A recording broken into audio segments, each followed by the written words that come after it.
Trish Bodie, Here. Gloria Gonzalez Dolucia, Here. Anna Smith, Here.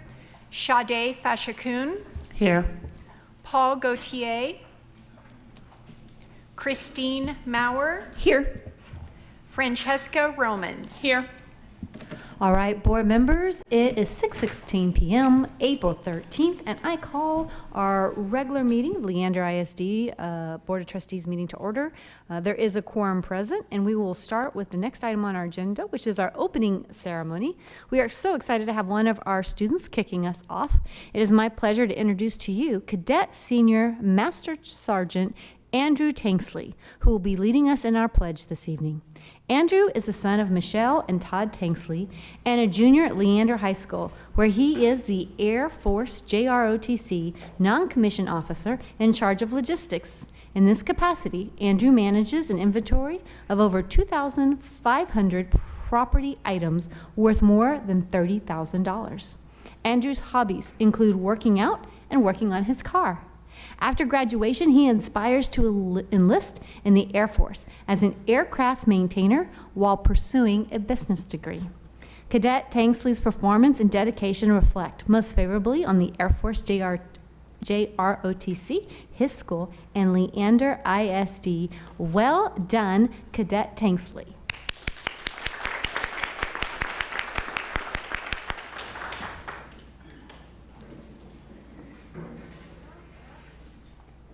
Please join me in saying the Pledge of Allegiance.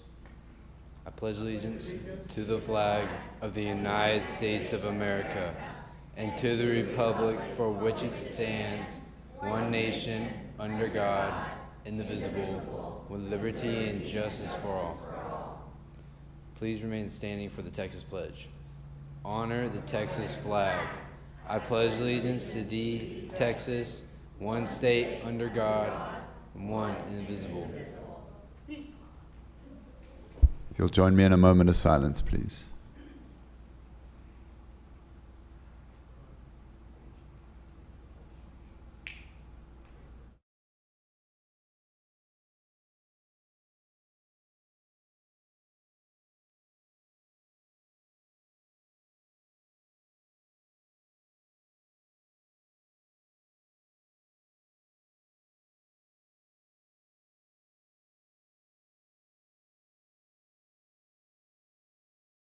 Thank you.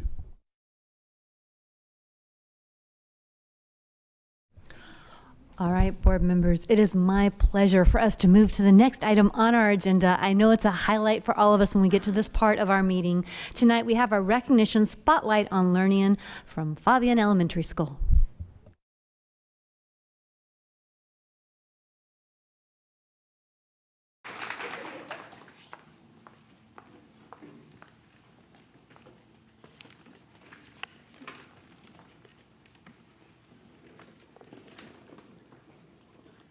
Good evening.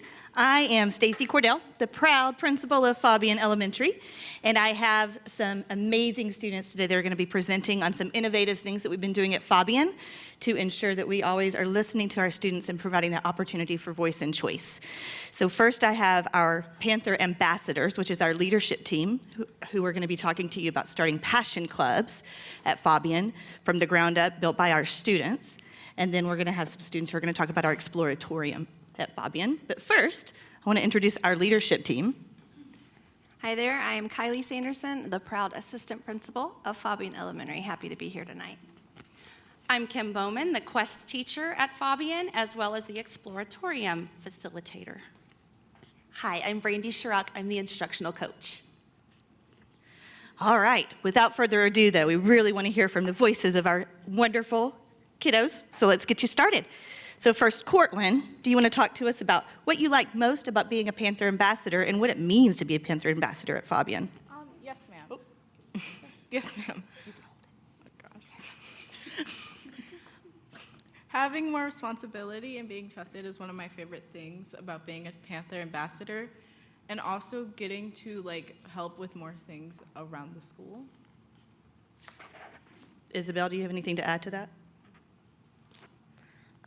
I like being creative, making posters and improving the school. Awesome. All right. Rusty, do you want to tell us how was the decision made to bring clubs to Fabian? How did you guys come up with that? So the process to coming up with clubs was our first meeting was we did glows and grows. And on the grow side, we noticed a lot of clubs. So on the next meeting, we brainstormed club ideas, and we made posters of the clubs, and we are basically, that's pretty much it. So we made posters. What was the purpose of those posters? Do you remember? To remember the ideas of the clubs and organize them into groups. Oh, and also get the other students' input on making clubs. That's right. So then we came up with ideas, we brainstormed, and then what did you two ladies get to do? We got to go to a faculty meeting and get sponsors from the other teachers and staff for clubs. We made a spreadsheet and then we listed each club and like the description, and like the clubs were mostly for second and third graders as well as fourth and fifth, and like the teachers could put their name in each column, and we already have like a lot of sponsors for most of the clubs. They used their beautiful little faces and pleaded with our staff to please help us bring clubs to Fabian. So what are our next steps? What is our plan to roll out the clubs? Anyone? Rusty? So our plan is we're going to, so I'm pretty sure the students get this Google form and they can fill out, and they have 3 choices of clubs that they like that they can fill out. And near the end of the year, we get to try out those clubs, but next year we are going to like try to do the clubs more often. Yes, this has been a year-long process with the planning, so we're going to roll it out once this year with the plan for it to be a consistent thing built into our schedule next year. All right. How do you think clubs will make Fabian a better place for all students? I believe that it would make kids who are not maybe good at academics or just are not really happy, who like to go do math or something like that, to be able to like do something that excites them. So like go to the club they like. And that's it. Do you want to add something, Reagan? I'm good. You want to save it for the last one? Rusty? I also think that it would help like more kids that aren't like have maybe learning disabilities help like learn more subjects, and just in general help normal kids as well learn more subjects. All right, and our last question. What do you want to make sure our school board knows about Panther ambassadors and about clubs at Fabian? That we're trying to make these clubs happen for the students, because we thought that it would be a good idea for the students to have a club to do every once Friday. And that also student representation matters, because it shouldn't just be all like adults making all the decisions, and that kids should also have like a place at the table to be a part of their learning and stuff like that. Anyone else? We've worked really hard and we really want this to happen for all the kids. We put a lot of effort into this. They have. They have met, and today one of them said, "We have to meet again tomorrow?" So they have put a lot of work into it. Thank you, guys. I'm going to pass it over now to Ms. Bowman, who is our fabulous Quest teacher, to talk about Exploratorium. So to give you a little history on Exploratorium at Fabian, when I came on board this year, Mrs. Cordell informed me that a grant had been received for an inquiry type lab. And she said, the sky is the limit. Do what you want to do. So not having ever done that before, I did some research, reached out to colleagues, collaborated with people, and gathered ideas, and we hit the ground running. But I really ultimately wanted to bring out their creativity and their ability to kind of take risk and fail forward through a structured process like the engineering process and creative thinking tools.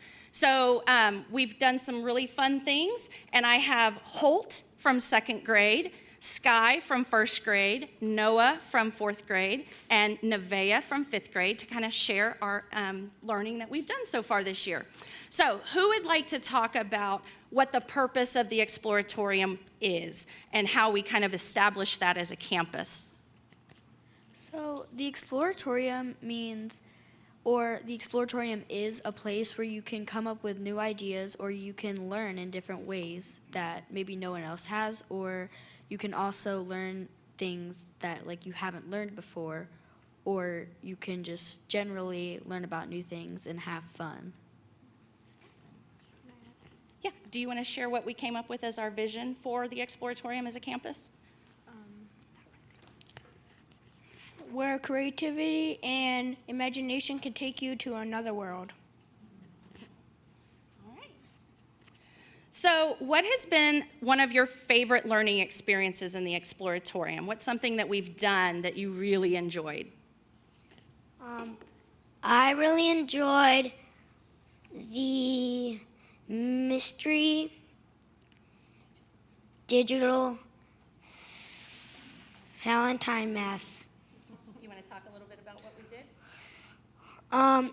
It was where there was math, and if you got it correct, it would turn into a part of a Valentine card picture. Cool. Sky, you want to share what your favorite part was? My favorite part was when the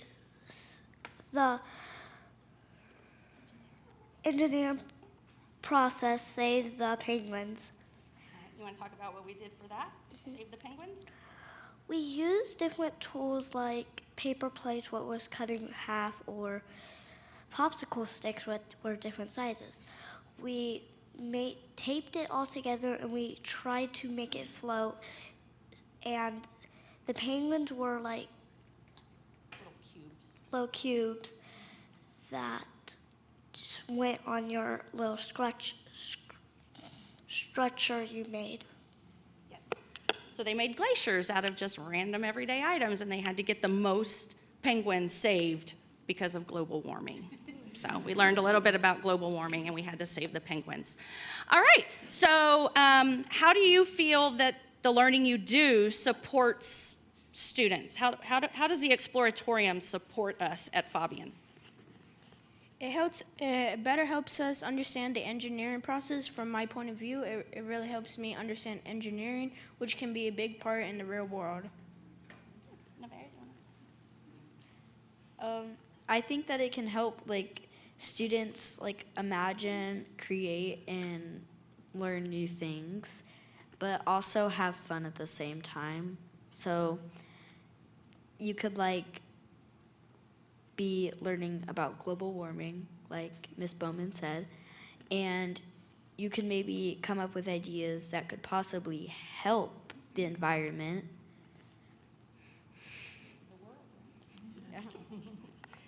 All right, and last, because y'all didn't have much voice in Exploratorium, it was just kind of done to you, and you were like, what is this? We want students to have that voice and choice for next year going forward and what they're wanting to learn in there and what sorts of projects and things they want to do. So do y'all want to share some of the things you would like to see more of? I would like to see more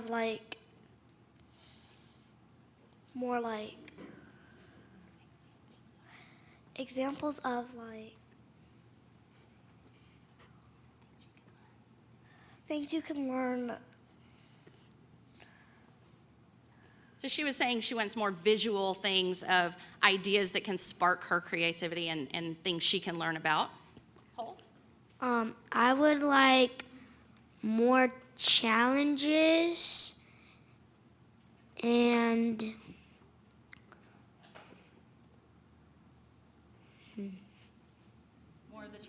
right? Yeah. Where you just take everyday things and build something incredible, right? All right, Noah, what about you? Build more projects that can help us better understand, and bigger projects that can make our brain more complex, which means we can learn more. Nevaeh, what do you want to see?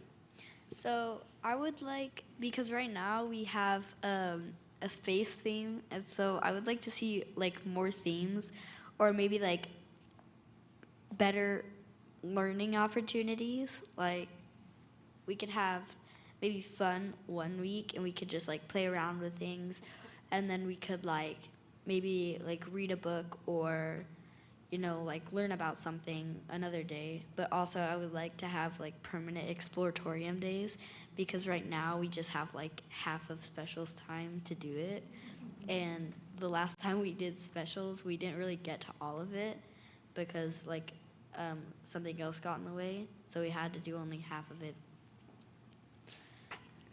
Awesome. So they've been really excited and embraced me and the concept of Exploratorium, and I'm very proud of the learning I've gotten to see sparked through this, because a lot of those children who don't stand out as natural leaders in their voice of, here I am, they really do have something to bring to the table when they are given the opportunity in this type of environment. So it's been an honor and a pleasure.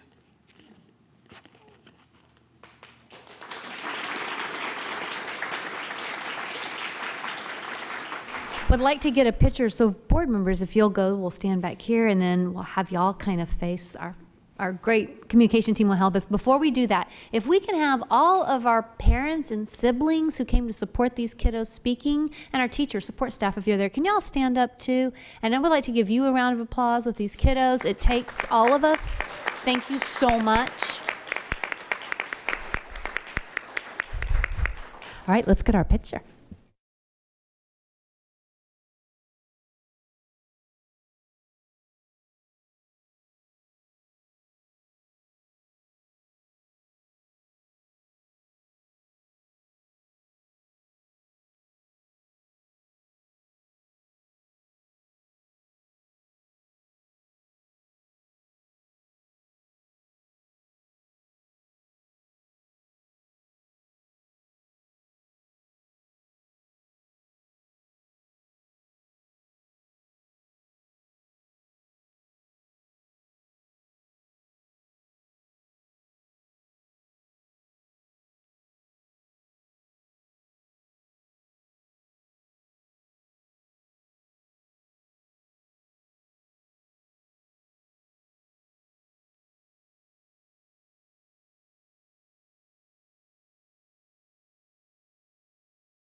All right, board members, we'll move on to our next spot of agenda, communication announcements, board member remarks. Board members, any remarks?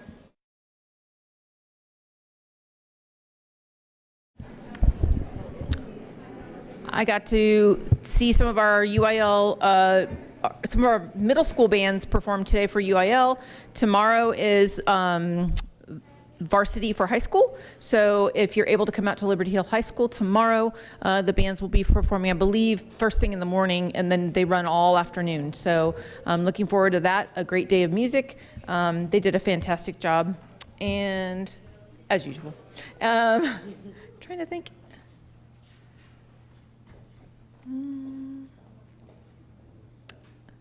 Oh, just a thank you to all of you that were able to head to the Capitol. Appreciate everybody that was able to go in person. I know Paul was there and Trish, so thank you so much for standing up for public education. Appreciate that you guys could make it down there. I know it was difficult for some of us to get away from work, so thank you so much for doing that.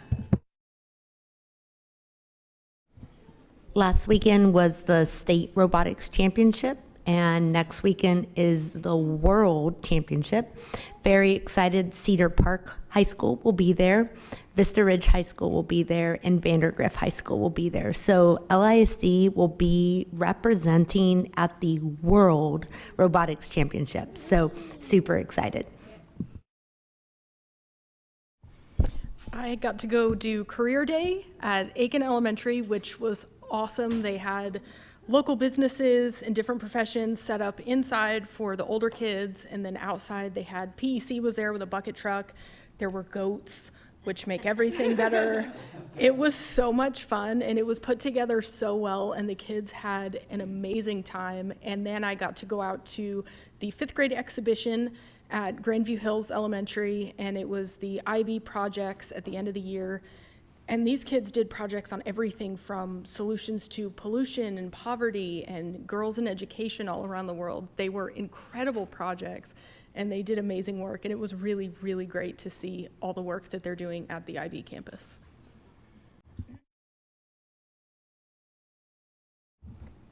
So I went to Vandergrift High School, and I joined the student council for their meeting, and they had very insightful discussions about the issues that they were facing. I mean, they talked about, some of them were advocating for their teachers and the workload that they have and the teachers that they're losing.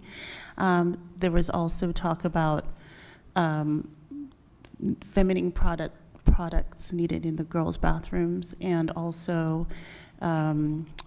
they also talked about behavior issues and what they can do to help with student behavior. So yeah, and so I've passed on the information to the right people.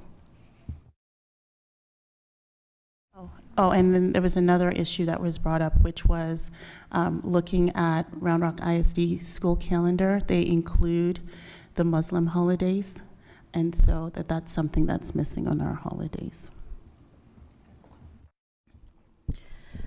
I had a great week. Fabian was my school that I got to visit, and Stacy and I are best friends now. Just no, I had so much fun. Y'all know that early childhood is like my jam, and to be able to be on a campus where it truly embraces that early childhood model, it makes me feel so happy and just so excited as a parent to see it play out. But going back to the exploratory, and what I loved about it is we're giving every child an opportunity at that campus to find their passion. And that's what I love, because I feel like we're giving our principals and our teachers, like we saw today, the opportunity to find that passion for those students. And a lot of the time in the past, I feel like that those opportunities were narrowed really just for those students in Quest. And you're now giving this opportunity to students to have fun and just be themselves. And it was so fun to be with the first graders building a egg nest and trying to figure out how many eggs we can get into the basket. And it was so much fun. I had a great time. And on Tuesday, I got to attend the Wednesday, I'm so sorry, the Tarvin Art Show. And why I want to talk about this, I know it's my kids' campus, but what I loved about it is that this art teacher had 2 pieces of work for every single student at Tarvin displayed. And the work it took to make that happen and the collaboration between each department says a lot. And the amount of parents that attended, y'all, like, you want to talk about community engagement, but I think the best part for me was I was in the hallway taking pictures, annoying my kids, talking to everybody, but a first grader and his parents, brand new to the school, got to see his art on the wall. And to hear his mom and his dad, and him especially, oh my gosh, I've never had anything on the wall before. Oh my gosh, look at my art. Just, y'all, it was a Pokemon drawing. Like, it's those little things, but just to see that, the energy and the love and that connection that child made just made me just so happy. And again, going back to being able to give our principals that power to be able to do what's best for their campus and finding that true passion for their kids just makes me so happy. And we also got to attend the HEB Excellence Finalist Award ceremony with Principal Miss Erica Cruz. And y'all, those that know, that campus holds a special place in my heart. So to see that campus being celebrated and this principal being celebrated for all the amazing things she's done and those students loving on her, y'all, that is what public education is. It was truly an amazing experience, and I'm excited to see where she goes with this. But y'all, I was crying like a baby in the back. But it was, anyway, high five, Erica, y'all. Jim Plain campus, y'all, just amazing. Thank y'all. Well, I really enjoyed being up to the Capitol Trustees. Thank y'all. I know we're all trying to balance, and so I just appreciate we all do pieces here and there where we can, and that's what makes the board so amazing, is that you're all doing different pieces, and we get a lot covered that way. So let me just tell you, y'all were represented at the Capitol, and there was a lot of discussions. I was amazed.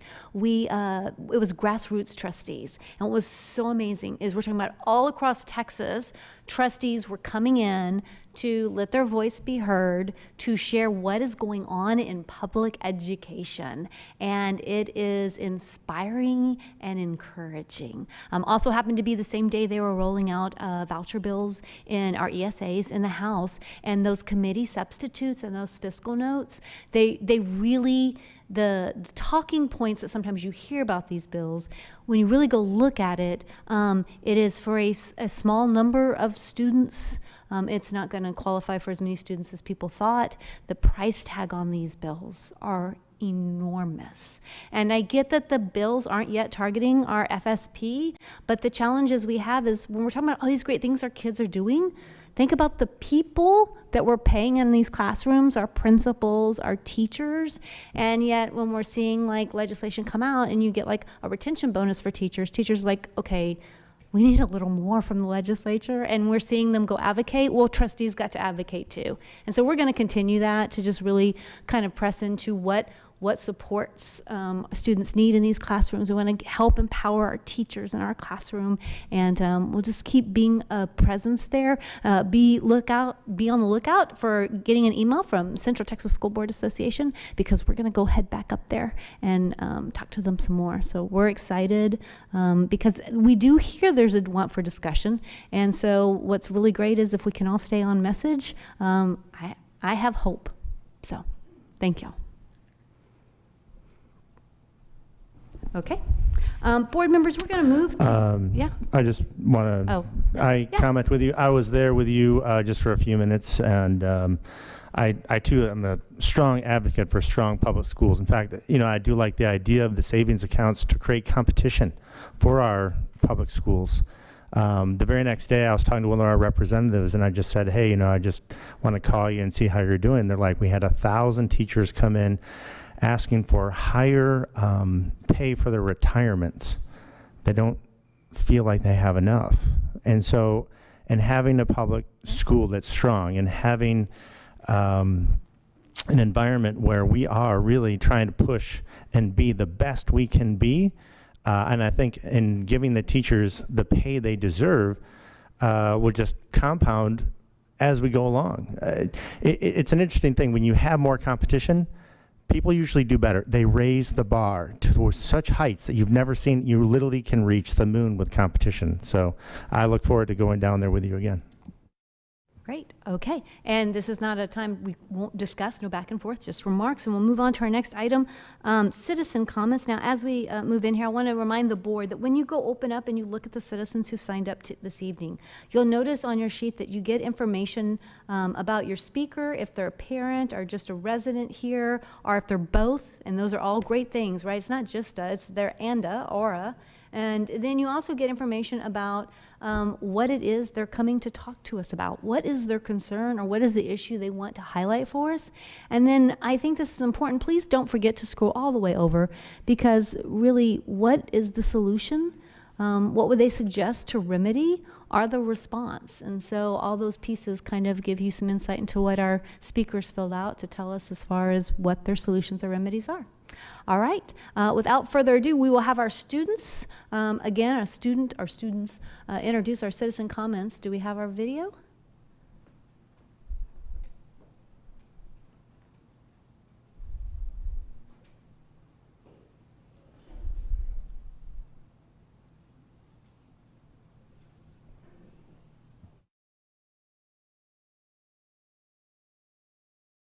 The district and the Board of Trustees are the local government body charged with serving the educational needs of all school children in the Leander Independent School District, like me, as they pursue their mission to cultivate an individual student while creating a safe and supportive environment. The board is now taking up the Citizens' Comment agenda item, which is time set aside during this meeting to hear from the whole community, which can include a wide audience of the entire LISD family. Still, remember that there are other ways you can communicate with the board. You can send them an email, come to a board cafe, or you can just tell them that you'd like to chat sometime. The district believes the Leander family thrives when we ensure a welcoming, safe, and caring environment. Board operating procedures and BED local specifies guidelines, so it is important that you have read them before you speak. The board wants to hear from everyone, but still asks you to be mindful of your conduct and the example you are choosing to set when presenting complex information. If you are presenting material that only certain high schoolers may encounter, remember that school children of all ages may participate in board meetings, either by watching them online, or you might even come see some of us in the audience. When the board president calls your number, remember, watch the timer and focus your remarks to the time allotted. We know it can be hard, but please conclude your comments when you hear the chime. All right, speaker number 1.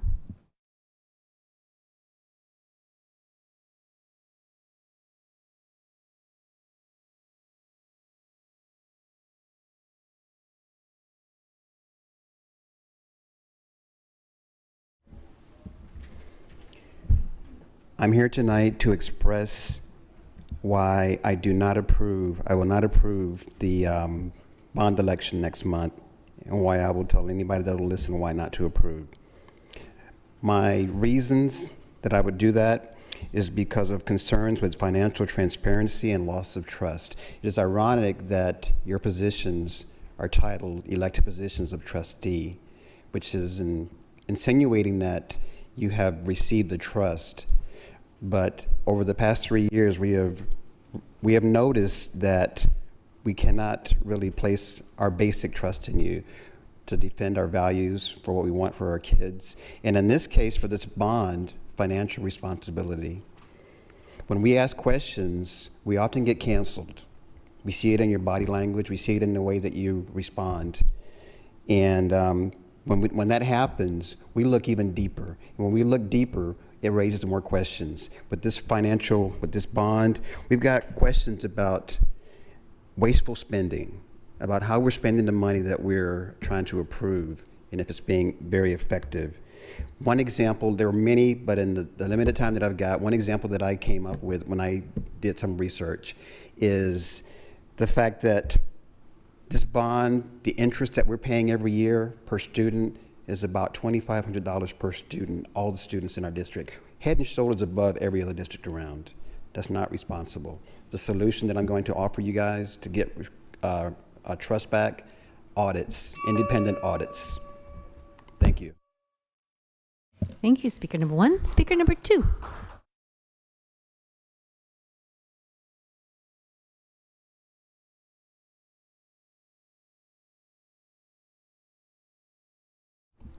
First, I want to say to the Magnolia Creek Crossing Guard, our community is thinking of you and wishing you a quick recovery.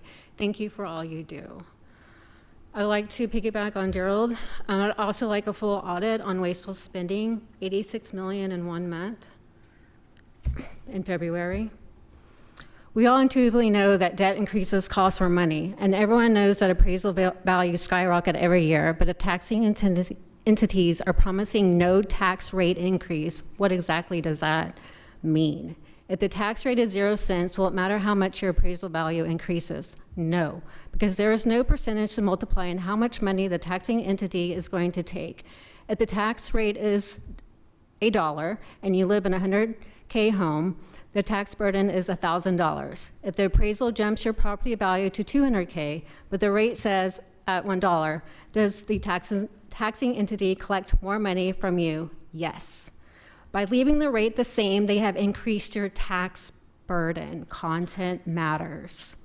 What if the appraisal value is $220K, but the taxing entity then mitigates that by lowering the tax rate to 50 cents? Your tax burden has not increased, but you haven't gotten any relief either. The tax rate is like a collar on the neck of a puppy. As the neck grows, the collar needs to be adjusted. What happens if you leave the collar the same size? You strangle the puppy. If the appraisal district tells you that the puppy's neck grew 5 centimeters, but the tax entity gives the puppy collar only 2 centimeters and slack. All right, thank you, speaker number 2. All right, speaker number 3.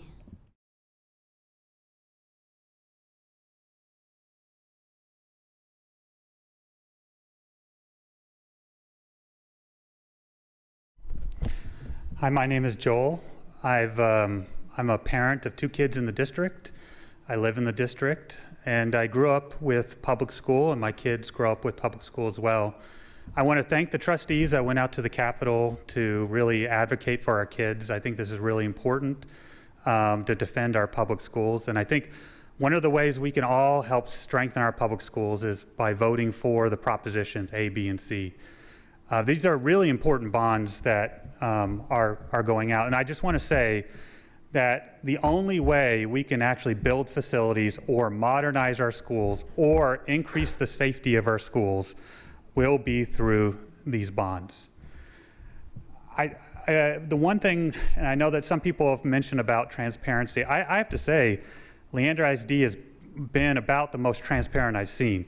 They have a website out there. You can see every single spending item that's going out on the bond. So I think, in my mind, if we don't vote for this bond, and we didn't vote for this bond in 2021, and the consequences were disastrous, and it's going to lead to more, we have about 1,000 more kids that enter our district every single year, and we're not going to have a place to put them. And I really think to support our kids going forward and to support our public schools, we really need to vote for our bonds. Thank you. Thank you, speaker number 3. Speaker number 4.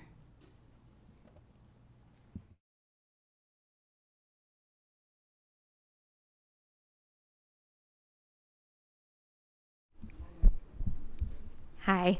I first want to thank all of you for advocating against the school choice vouchers. I saw all 7 of you, shockingly, doing that at the Capitol, and that's awesome. Thank you for advocating for us as parents. I'm a parent of 4 kids in LISD. I'm here to speak about the upcoming bond election for Props A, B, and C. As a parent and member of this community, I'm deeply invested in the future of our district, and I believe that passing these 3 propositions is critical to ensuring that future is bright here. I know there's some concerns and differing opinions about the last bond election, but I hope we can move past that and work towards a positive future for our district. I know myself and many others don't want that to happen again. We walk the halls of LHS and see the disrepair. We know how much needs to be done to get our schools up to today's standards. I know there's been a lot of talk and misunderstandings about these propositions, but the truth is that we do need them to pass in order to address the pressing issues facing our schools. The deterioration we see in our halls, the failing HVAC systems, the outdated tech and infrastructure, and the need for new buses and a transportation center on the south side of our district are just a few examples of why these are so important. We can't afford to let our schools fall further behind or risk the safety of our students and faculty. Passing these props will not only help us to maintain the high standards we've come to expect from our district, but also ensure that every student has access to the resources they need to succeed. I know there's some of you who may oppose the bond, but I urge you to consider the future of our district and our children. We need to come together as a community and put our differences aside to support the greater good. Let's have the conversations. We can't let politics or personal beliefs get in the way. Thanks. Thank you, speaker number 4. Speaker number 5.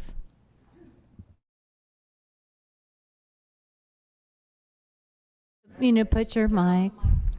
Imagine for a moment that you're a young person, you just found the person of your dreams, and you decide to get married, to move into your home. You don't have much income, so all you have really is a bed and a dining room table and a couple of chairs, but you're happy, you're in love with each other, and you're starting off your new life, you're starting out your dream life together.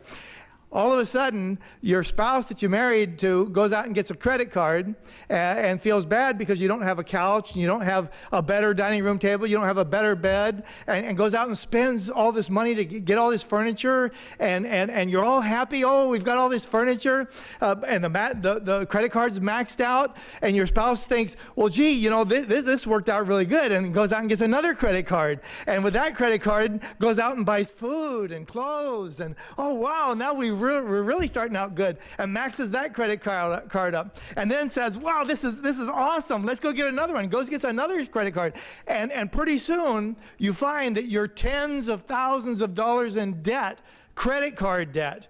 And all of a sudden you were so excited about being together with this person, and you're saying to this person, wait a minute, put on the brakes. And this person is saying, no, we need to go deeper and deeper and deeper into debt. And that's exactly the situation that we find ourselves in here. We have a school district that's $2.6 billion in debt, wants to sink us another $1 billion in debt, and has no plan to ever bring us out.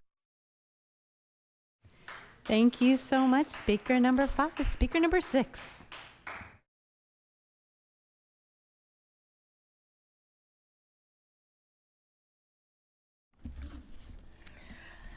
Hi, first I want to point out that the McGraw-Hill AP US History textbook spends more time blaming the United States for the Holocaust than the Nazis. I'm not terribly surprised since the district has been on a steep Marxification trajectory with the other curriculum approved since 2020. The McGraw-Hill text also contains factual errors. The section about Dresden states there were 135,000 people that died. However, History.com estimates the number to be less than 25,000, but who's concerned with the details or actual history when we're focused on feelings? This error, however, would prevent the State Board of Education from approving, meaning this text is not acceptable for the rest of the children in Texas. My main reason for speaking this evening is the anti-Christian efforts that continue to infiltrate this district. Bruce Gearing's video promoting the upcoming bond while standing in front of the Masonic Lodge just affirms the district's anti-Christian direction. According to Williamson County, TexasHistory.org, the earliest schools were held in homes. Then in 1860, the Methodist Church. Then in 1871, the Masonic Lodge was used until 1893.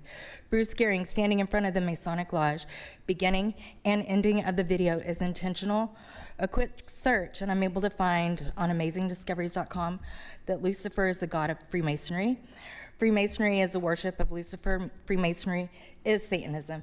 I don't even want to say these things. What are your intentions with this video? What sort of message are you sending to the Christian community? What are you telling us? Thank you. No, speaker number 6. Speaker number 7.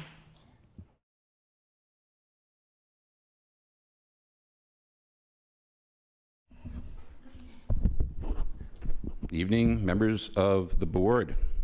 Just wanted to tell you a quick story, keep things a little bit lighter, right? So I had my 3-year-old granddaughter visiting a couple weeks ago, and went to HEB, got her a squish, you know squishes. So she loved it, but it had, it was a little hermit crab named Arco. And when she napped that day, she took Arco to bed with her, and she introduched it to Chet. Chet's a little dinosaur without arms. She started talking to Chet. She says, now Chet, you don't have arms, but that's okay. And I thought, okay, that's cool, 3-year-old there. After nap, she gets up and she says, Granddad, you gotta take that hermit crab Arco back to HEB or cut off his arms. And I said, we're not cutting off his arms, and I don't think it's gonna happen. We're not taking him back either. So fortunately, there was an adult in the room. But what did she really discover, quite accidentally, about 3-year-olds and about thinking? Equity. That was actually a metaphor for equity, right? Everybody is kind to each other, which is cool. Take some from some people, you know, don't let anybody feel bad, give to others. Wow. I guess that's all I had tonight, other than not for the bond, it's not transparent. Thanks.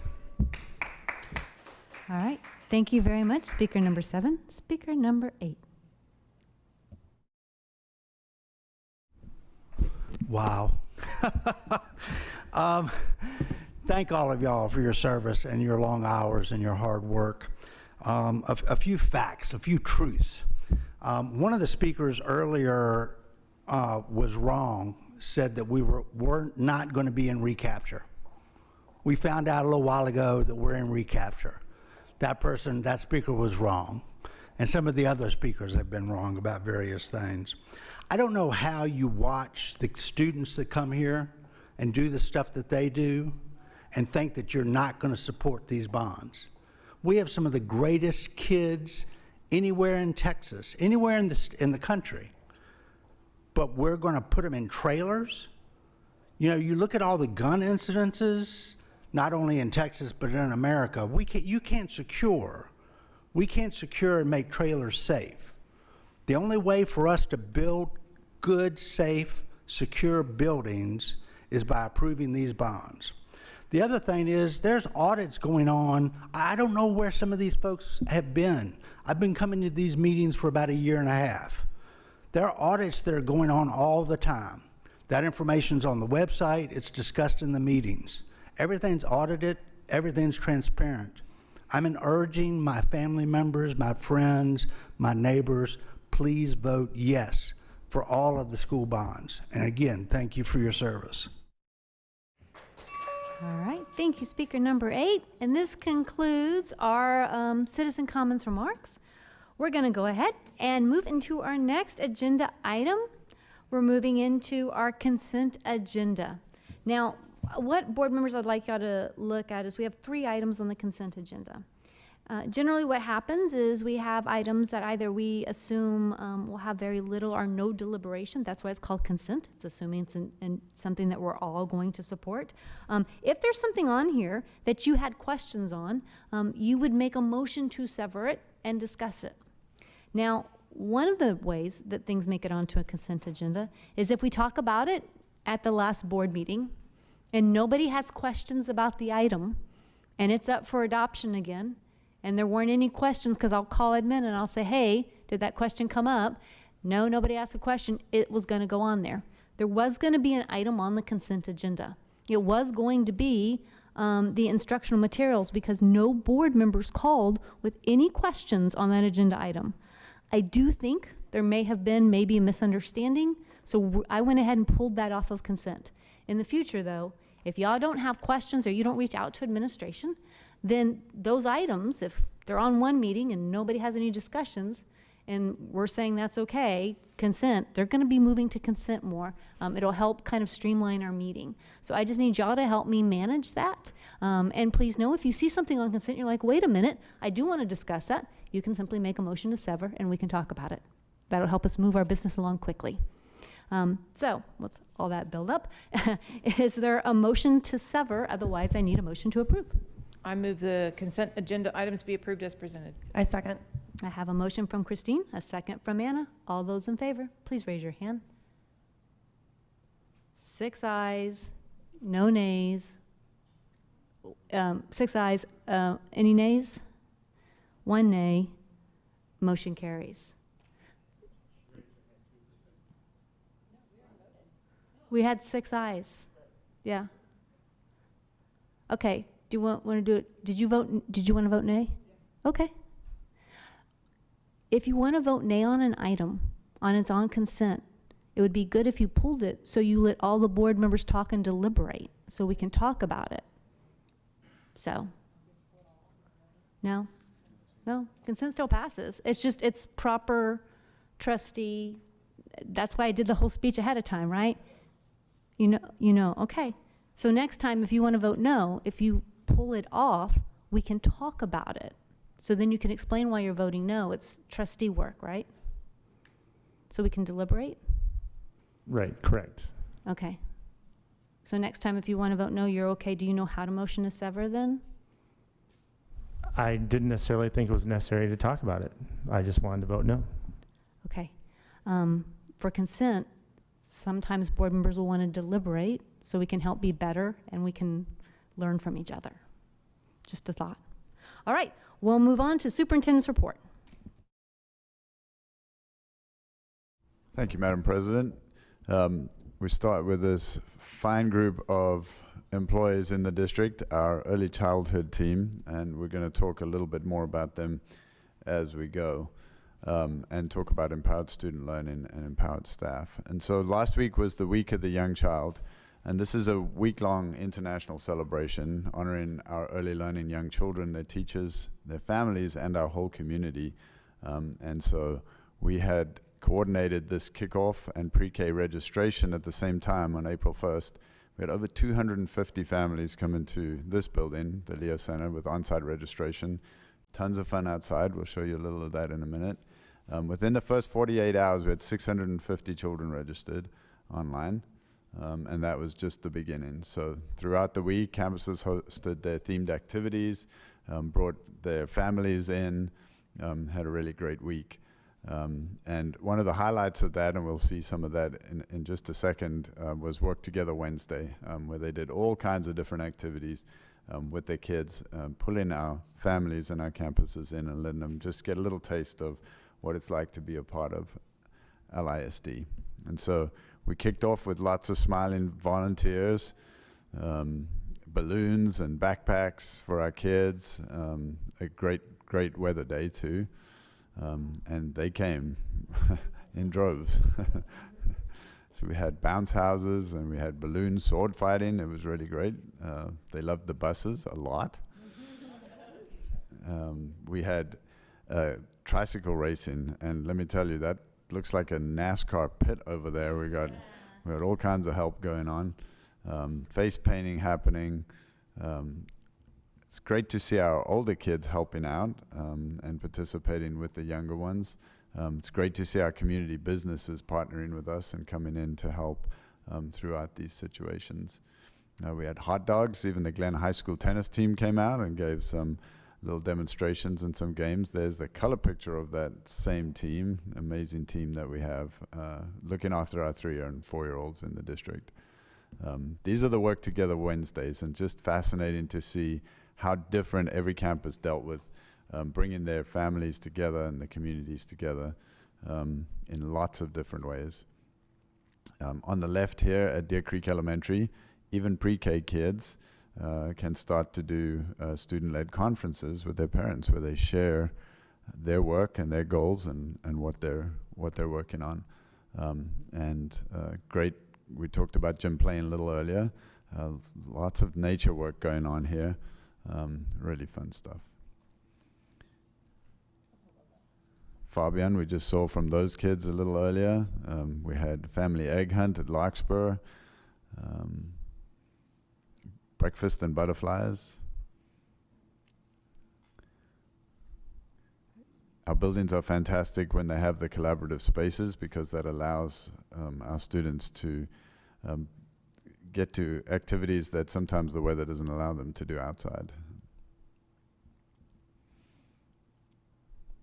Lots of family and parents in the buildings and sharing with our students, learning and community.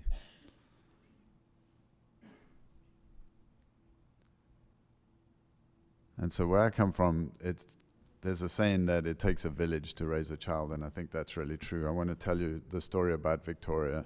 I met Victoria actually at an outside event, completely different, and when she came over to me and said, "You're my boss," and I said, "Well, hold on a second.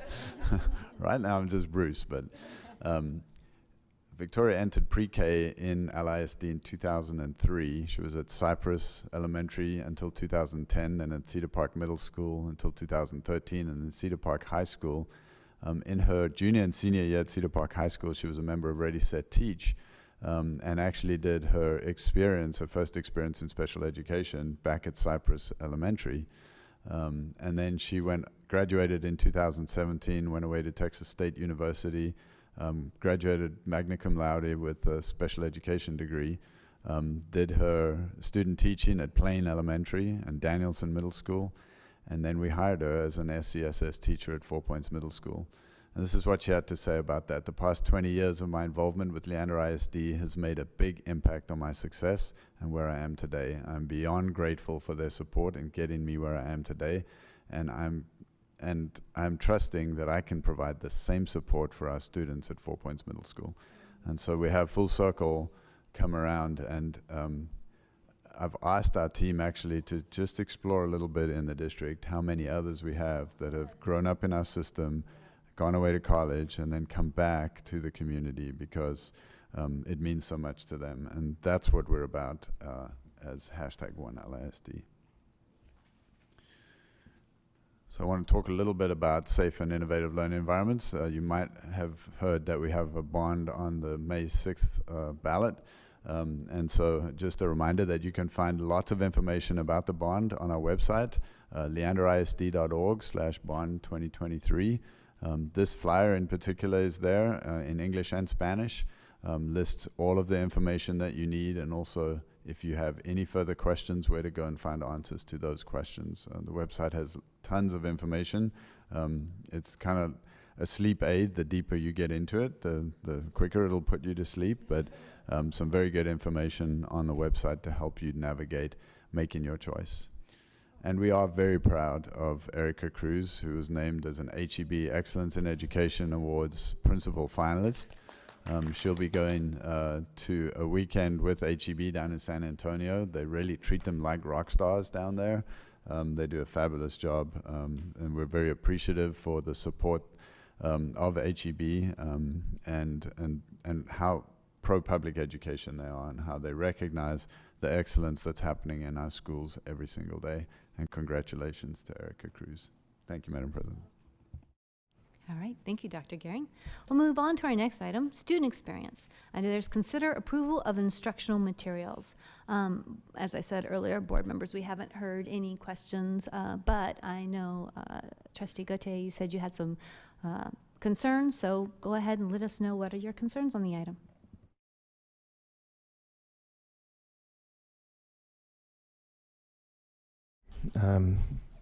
Thank you, Madam President. I appreciate the time to talk to the board. When we look to approve these items. I'm sorry, just to be clear. Yes. Are you talking about all of the items? Are you picking out one particular you have a question about, or two or three? Which ones are you talking about? Well, it says instructional materials. That implies there's plural amounts, right? Correct, but when you click on that link, right, you get your board letter, and so you have the several different pieces of curriculum there. So that's not the entire, right? There's several textbooks. So which one is it that you're concerned about? Or several, there might be more than one. Right. I'm trying to understand what you're, I'm just trying to speak. I don't agree with some of these textbooks. Right, because we could, I mean, let's, as a board, talk about, so is it the calculus one that you didn't like? I thought the calculus one actually was pretty good. Okay. Is it the Mexican-American studies you didn't agree with? No, I think that had it for the most part. There's parts in that might be, but the AP U.S. history, there was a bunch of things in there that I thought were misquoted through history. Now let me ask you, what about African-American studies? Were you concerned with that one?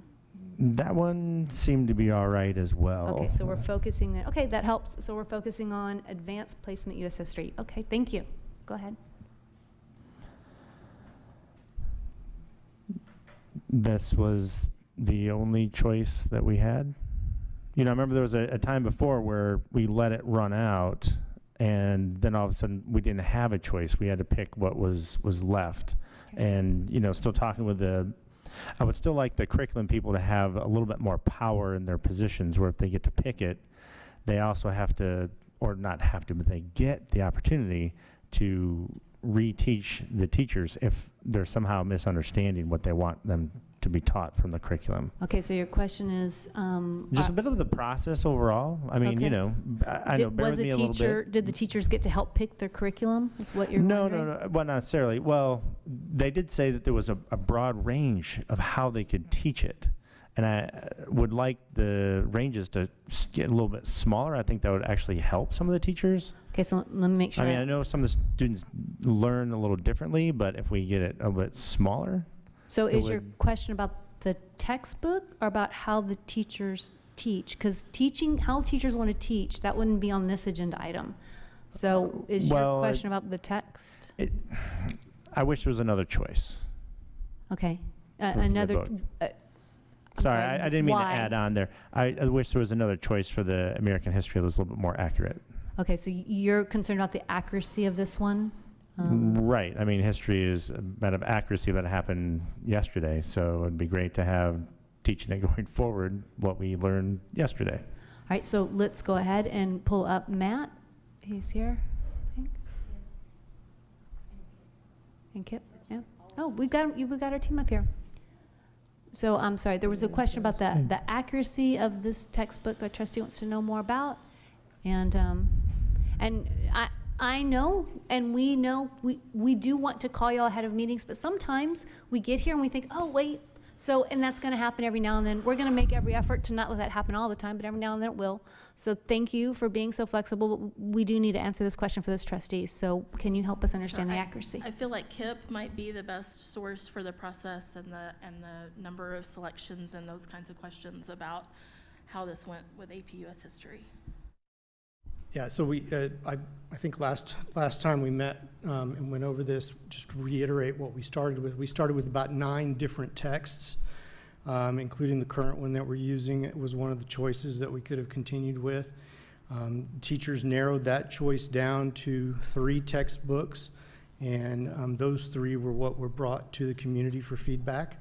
And we based our feedback off of we based the choice off of what we received from community and from the teacher feedback. And the choice that was the McGraw-Hill text. And Paul, I want you to ask more questions. You said community. Did the community, do we have any comments where the community told us that was inaccurate?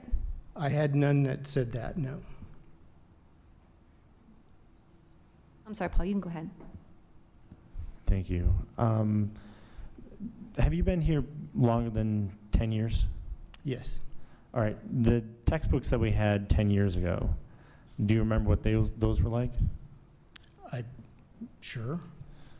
Is there a comparison between that book and the one we're presenting tonight? In terms of? Accuracy. I mean, I think textbook publishers are constantly trying to make sure that they're providing what is the most accurate history we can provide. And I mean, I can't speak to one particular text over another being more accurate or less accurate. But, I mean, when we go through history, it is a learning of what happened yesterday. So there really shouldn't be that much discrepancy between the textbooks of today. I mean, though I understand that not a lot of people, do you know how many people actually looked at the book? I'd have to look back at the numbers, but I think we only had a handful of people that actually provided feedback on specifically on that text. We had a lot of people who may have looked at them and not provided any feedback. I don't know. Mr. Harmon, I don't want to interrupt you, but I think it would be important to speak to the committee work and the teachers that were involved in the process as well, because they definitely had eyes on all the 9 texts that you looked at and gave you tons of feedback. So if you could speak to that, that'd be good. Well, and I know y'all also spoke about this last time, but maybe a refresher would be helpful. So maybe just a quick highlight. Don't go. So all the teachers that teach the course were involved in the process. We, like I said, we started with 9 texts. We evaluated those texts based on a rubric, and that rubric included some of the things you're talking about accuracy and other things like that. Ease of use, alignment to the College Board CED, which is their curriculum, and then we again got that down to 3. At that point, we brought it to the public. I then provided a second rubric for the teachers to utilize to provide more feedback as well, and what we received from them, and then what we received from the public. I pulled all that together to look and see what feedback was provided, and based on the rubric choices and based on the feedback from each campus, we narrowed those 3 down to the 1 choice that we had. The teachers felt like, and based even on some anecdotal student feedback as well, they felt like this textbook was what they wanted and what they needed. Did the teachers tell you that they saw inaccuracies that you needed to correct? No, or I did reach out not to the hear publisher anything about? about that. And I would appreciate if somebody does have that information ahead of time to contact us in the office so I can address some of those things and make sure that we look at that. But I can't address that when it's at a board meeting like this necessarily and trying to answer that right on the spot because I don't have the text in front of me. Sure. Paul, was there a certain part of the text that you have? Do you have an item specifically, or is this more anecdotal that you were thinking might be out there? Well, it's more factual, actually. There's a few things. I don't have it in front of me. I'm really in a busy season right now, which is why I was a couple minutes behind. So, Can I ask a question? Sure. So these are published textbooks, correct?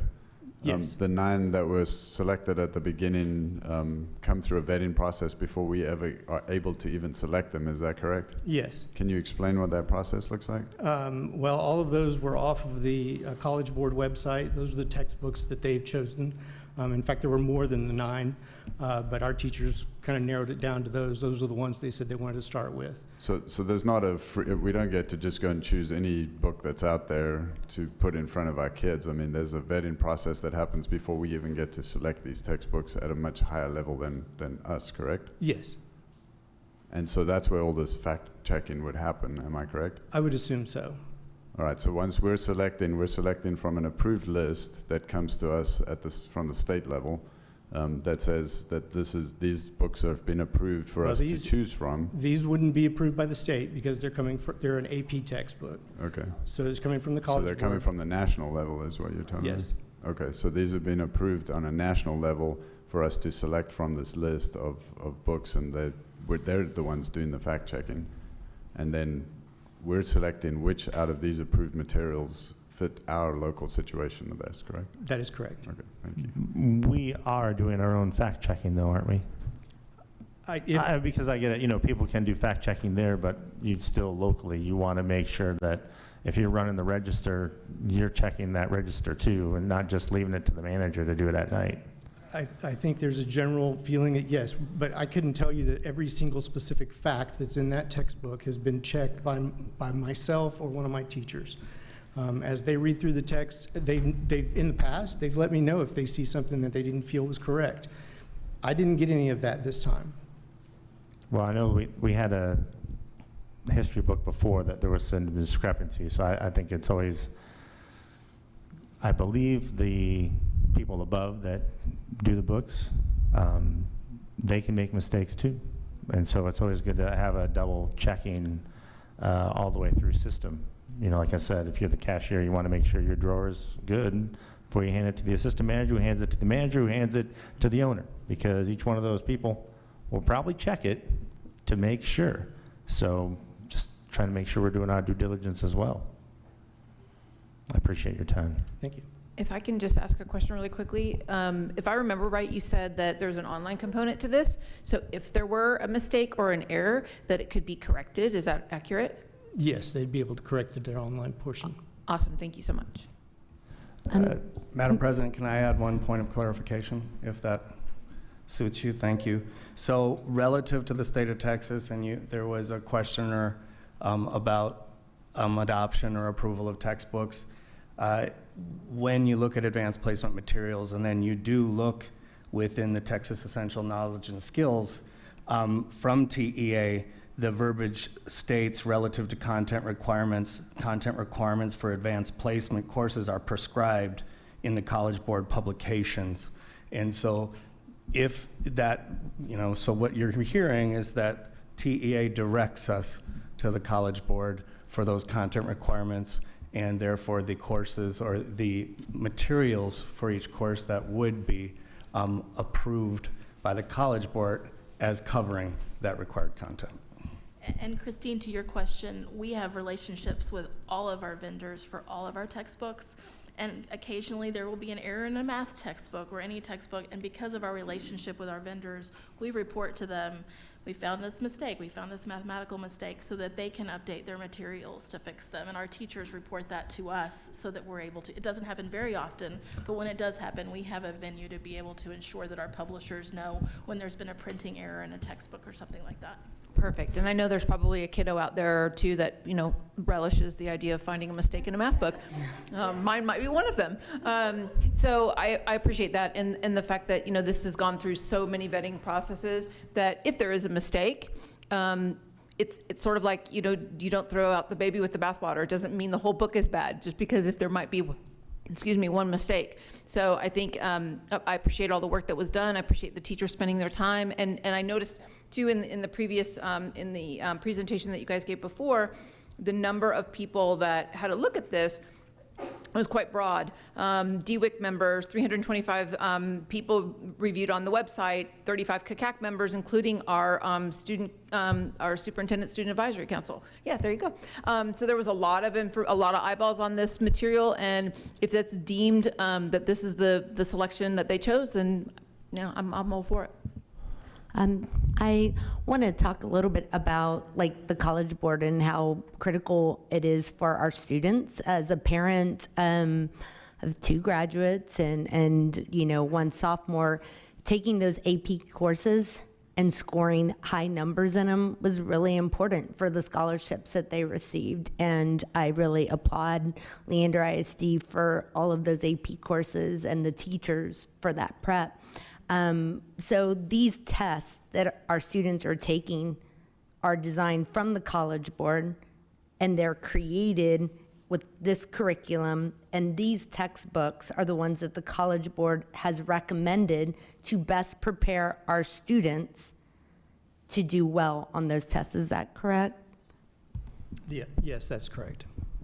So if we went and said, no, I like this textbook better, it's not one of the ones the College Board has recommended. It doesn't cover the information that's on the College Board exam, but I really like this world history better. It may not be the best exam to have our students score the highest score they can possibly earn on that College Board exam. Yeah, obviously want the best product we can find to prepare our students. I agree with that. And Christine, I think you bring up a really good point that actually has me quite nervous about a book that you can change so easily with a few keystrokes. That's a publisher thing, though. That's everything that we have now. And I have a problem with it. Okay. I don't think that's a good thing for us to be going and adapting to where someone can easily change. They can put in agendas that we don't like. I think you've raised an interesting question here about what happens, and I'm curious from y'all's point of view, if the board, I get it, community had a few times to vet, you hadn't heard anything, and you're hearing this question all of a sudden, but what happens if, for some reason, the board says no tonight? If we said no, we're not going to do this textbook, what does a no vote mean for our students? At this point, we would have to continue with just the physical textbook that we currently have. There would be no online component for our teachers or students. None of the resources that are provided, the electronic resources that are provided for them. So we would just have to remain with the current text, which is, I believe, 7 years old now.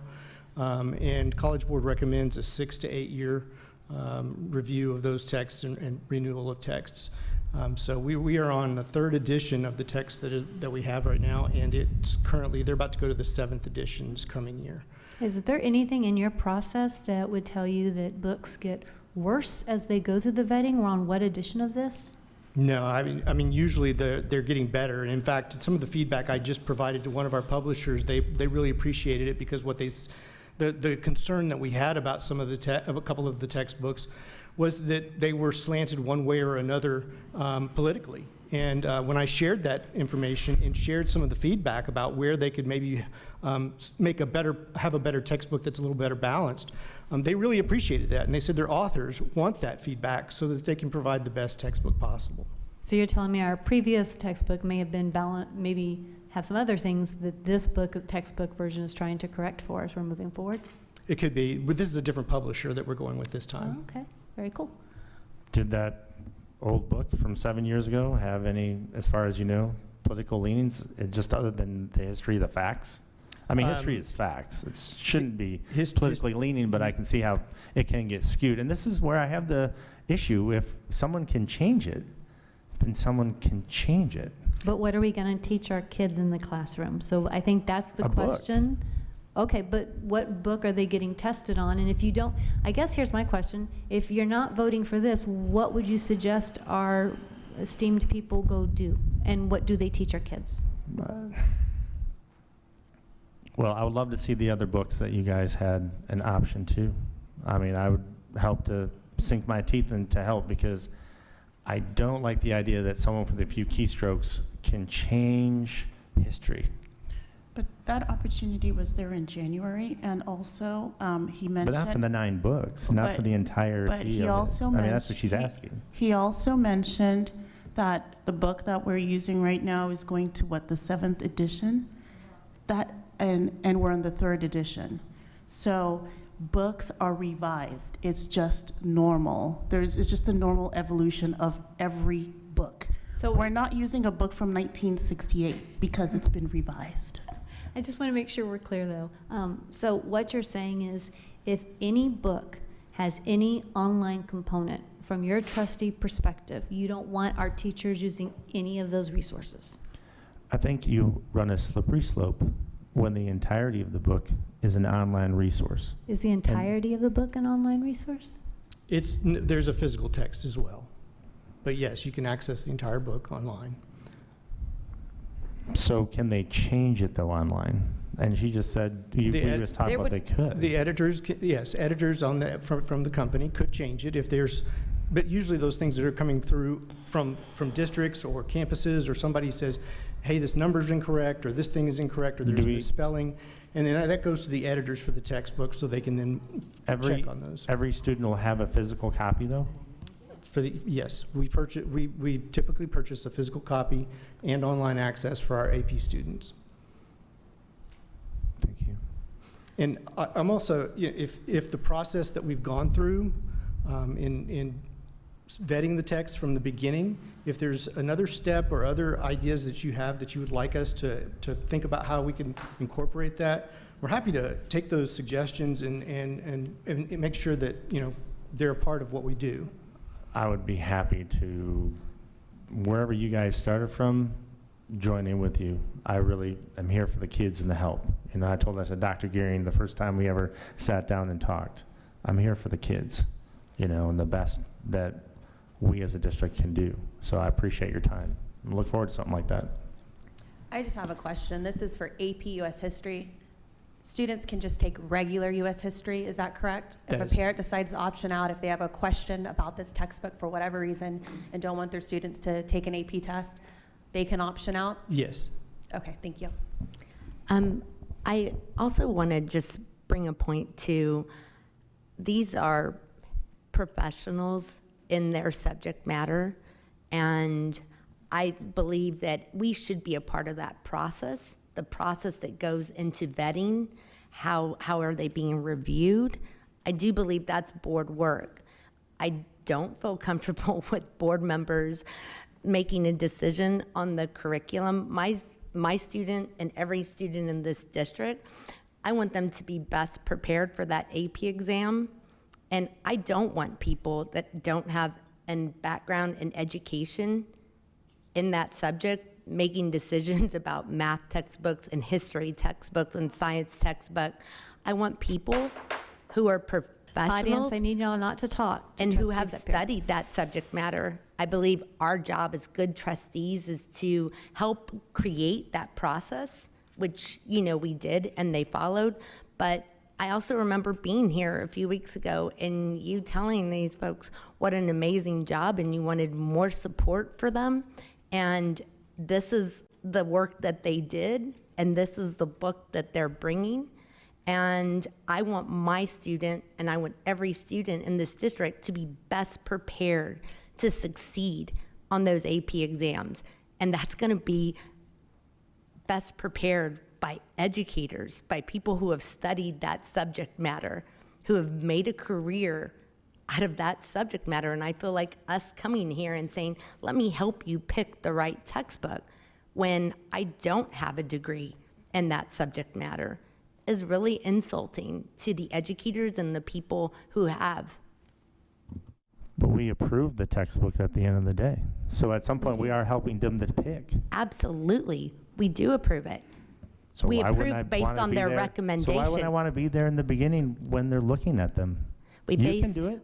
Anyone can do it. Actually, I can, and I have a PhD in education, but I don't have a PhD I'm in a fan of history. history. And so, being a fan of history, I'm sorry, I don't want you picking That makes the me AP. disqualified? No, and actually, yeah, you don't have a background in history. I'm a Yes. fan of math too. Can I not calculate my checkbook? So there was a It's different than teaching us. You can't go into the classroom right now and teach that subject matter. I love the discussion You don't of our have a you don't trustees' have passion. Actually, that's but- not totally accurate. We lowered what it would require to be a teacher. Paul, trustees, I know y'all are excited and passionate about this subject, but let's stay on not where we're qualified as far as educators or teachers. We're not in the classroom teaching. We're trustees for a reason. That's our role. We want to stay in our lane. Sade, you have a question? No, I'm just saying, based on that slide that is up there, there's opportunity for community feedback, and we received community feedback and took that into consideration. So that's. I also just want to add, I know board members' communication was sent to us, just says January 17th. So we as board members have had until mid-January to meet with y'all, be part of the process, go to these meetings if we want to. Just letting y'all know. I move that the Board of Trustees adopt the instructional materials as presented for the use and subsequent purchase using the Leander Independent School District 2023 instructional materials allocation. I second. All right, I have a motion from Christine, a second from Anna. Are there any other questions? To confirm, this is our AP textbook. We have a physical copy of it for our kids. If there's something that's spotted, you can just keep nodding your head if I'm wrong on something. If there's something that somebody spots an issue on, you'll correct it online. You'll get the information to the teachers. You're welcoming the community to let you know if they find something, or if our students, that can be fun for them too. And if our students aren't correctly prepared and they don't use updated textbooks, they're probably not going to do well on that AP test. We want to give them all the opportunities to succeed. Am I right on all this? We've been vetted. This has been vetted through several people. You've had nobody in the community reach out to tell you there's been any accuracies of this book. Trustees, y'all have had since January to know this is on your agenda, and to be able to vet questions. So if there's no other questions, then I'll call for a vote. All those in favor, please raise your hand. 6 ayes. Any nays? 1 nay. 6 ayes, 1 nay. Motion carries. All right. Thank you so much. Thank you, board members. Thank you. All right, we'll move on. And board members, because we have some guests coming in this evening, we're going to move some of the agenda items around. We're going to the discussion under governance, discussion of district administrative committees.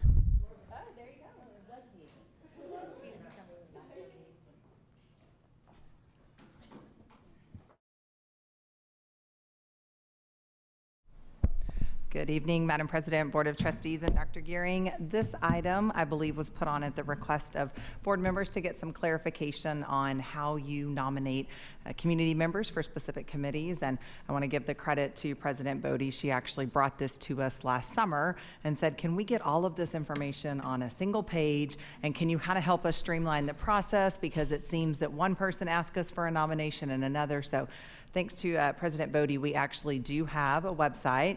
It's leanderisd.com/committees, and there's drop downs on there. We also created a template for charters so that it's consistent in what the purpose of the group is, the membership, how long the term of service is, how we replace members. So we've done our best. It's definitely not perfect, and even today I found something we want to make better. But there are 5 district or citizen advisory committees, and all of this information is listed in the board letter, so I hope you got a chance to read it. It's our CFAC, our community-based accountability, our Community Curriculum Advisory Council, DWIC, and then our School Health Advisory Council, where we request nominations from you all as trustees. We're trying to streamline that so that that process begins in July, and then all of those committee nominations run on a school year calendar. So we will come to you in July and say, here is your template. Could you please send me 2 nominations and an alternate, or 1 nomination here? And then you will reach out to those individuals, say, I've nominated you. Would you be willing to accept? Once they accept, we post their information online per your board operating procedures. It is on there as to which trustee nominated which individual. And so that's kind of our current process. But for Paul and Francesca, who are new, in July, you'll get an email from me, and it'll have a blank template, and it'll say, please nominate this many individuals for these committees. And then you'll also be able to see each other's nominations so we don't get duplicates, so that we make sure we're reaching as many possible community members. But that's kind of the process, so please ask me questions and I'll do my best to answer. Okay, so what happens to the previous peoples that were on there from last year, that we replaced? Yes, sir. They run through the school year. Oh, Yes, okay. sir. So through the school year. So even though you and Francesca came on in November, those cycles run on a school year. So those people, depending on the term of service, if they're on a 2-year, they stay on. But if they were on a 1-year, those people their service would end in June, and then your new nominees would come on after that. And that just lets us, I know y'all joined in November, and so by the time we got you on the board, it was almost December, and so some of those committees were halfway through their service, and so it seemed like an awkward time to add new members. So we're trying to run on a school calendar so that it's consistent. Will you also let us know if, I know that Francesca was one of my people, and so now she sits next to me, which is great. But will you also let us know how many we're missing, previous board members? And you just mentioned something kind of made me think. So previous board members that were here, Mr. Johnson and Ms. Grimes, so if they had someone appointed that was a 2-year term, then they could still potentially stay on? Is that correct? Potentially. It would depend on the specific charter. Okay. If that charter said that the individuals were nominated for 2 years, then we would not want to remove that person just because the trustee is no longer serving if that person was nominated. And would they necessarily, I just lost my train of thought. If it comes back, I'll ask you. Yes, ma'am. And then how about when it's open to the public for them to actually put in their applications? What is the timing of that? Because I thought that the timing was pretty close to when school starts, and it's not a very good timing for people. And for some of the committees, it's not like they're starting right away. That's great feedback. I believe it was August. I'd have to confirm the dates, but we tried not to do it in the summer when families were traveling. We tried to do it in August when they were getting back in the swing of things. But if there's another time, we just have some committees that do start meeting in September, so we needed to have those members ready to go. I think some of them meet right after Labor Day. So we can do it earlier. We could open it up in July, but that was the thought. But you're exactly right. There is a district application for volunteer service, and people log on and say, I would wish to be considered for any of these committees. And so we're really trying to make sure people know where they can help us out. If you could give us a heads up of which ones are early, so that maybe we could reach out to those folks now and say, hey, this is going to come up, and I know summer's coming, but I want you to know I have you in mind. Perfect. And so if you can kind of give us an idea of which ones hit the ground running right when school starts, so that we can sort of start reaching out to folks, that would be great. Yes, ma'am. One thing I was looking at for other districts, the way they do their committees and get community input is they start an application process. I don't want to say application, but they put in their request in May, and then it ends in August 31st. So you have that information. And I know most people are not thinking about the beginning of the year, but you got to remember, you've got parents buying back to school supplies, you've got elections going on for PTA, so people are planning for the next year. So that's just something I found looking at other peer districts, the way they do it, soliciting community members. Thank you. That's a great thought. Again, we are totally open. I think until last summer, it was kind of everybody did their own thing. So this was our first chance to get it together. So I am completely open to opening it up earlier. Y'all know Sue does all the real magic, so I got to go back and make sure Sue has all this. And I think we also need to look at ways to communicate that information out to them, because I don't know how it's been communicated in the past. It just seems like if you know, you know. Yeah, you know to go to the website. But a lot of people are new to the district, or even have been here for a while and just don't know. So just any way to use their campuses, remind, whatever it is to get that information pushed out to them. Well, and I also wonder, if we could put out, maybe SCR could help us with that and get out the word of saying, hey, this committee is coming up in the fall and this is what it does, and if you're interested, something along those lines, to where it sort of puts the word out, because then we can turn around and share it on our socials, and it kind of gets the word out to people. Perfect. I do believe they've sent it out in the Compass for us in the past, but we can definitely, I follow up with Christina and her team and see what we can do. Yes, ma'am. Well, help me think that through a bit, because we have like a limited number of spaces. So if we get like 20 applications, so would you put them all at once, or No, how do we help manage expectations? Right. I would say any of them that maybe start, hit the ground running in the fall early, and just say, this committee is going to start meeting in the fall. If you're interested, reach out to a trustee, reach out to, something like that, to where people are aware that they're happening. Like Sade said, that sometimes people just aren't aware that these committees exist. And so how do we get the word out to a broader kind of scope? I've got that. Thank you. That does help. And I will tell you that anyone who volunteers, we will find a space for them. Our campus site-based committees are always looking for individuals to serve. So what we've done, Dr. Grissom started this when she was leading DWIC, and we've continued it, is anybody who applies but may not get a position on a district committee, we immediately send their name to the campus and invite them to serve at the campus site-based. So we will take any volunteers that are interested in serving in any capacity. I was talking to somebody just about site-based planning today. So there's still need for people to fill in those site-based planning committees. I'm seeing so many head nods. Okay. Yeah. Yes.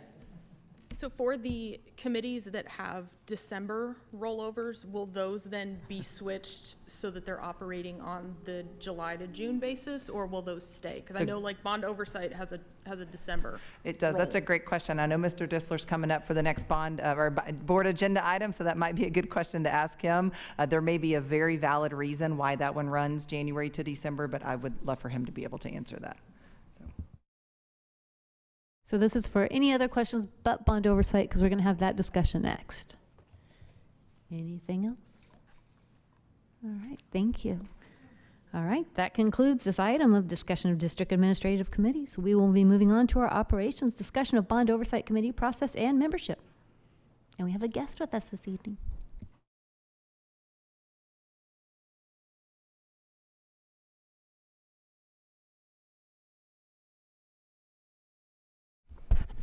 Madam President, board members, Dr. Gehring. Tonight we are here to just update you on the process of the Bond Oversight Committee, and John Lux, which is the chairperson of the committee, will do the presentation tonight. So John. All right, thank you. Make sure if I get the clicker done right.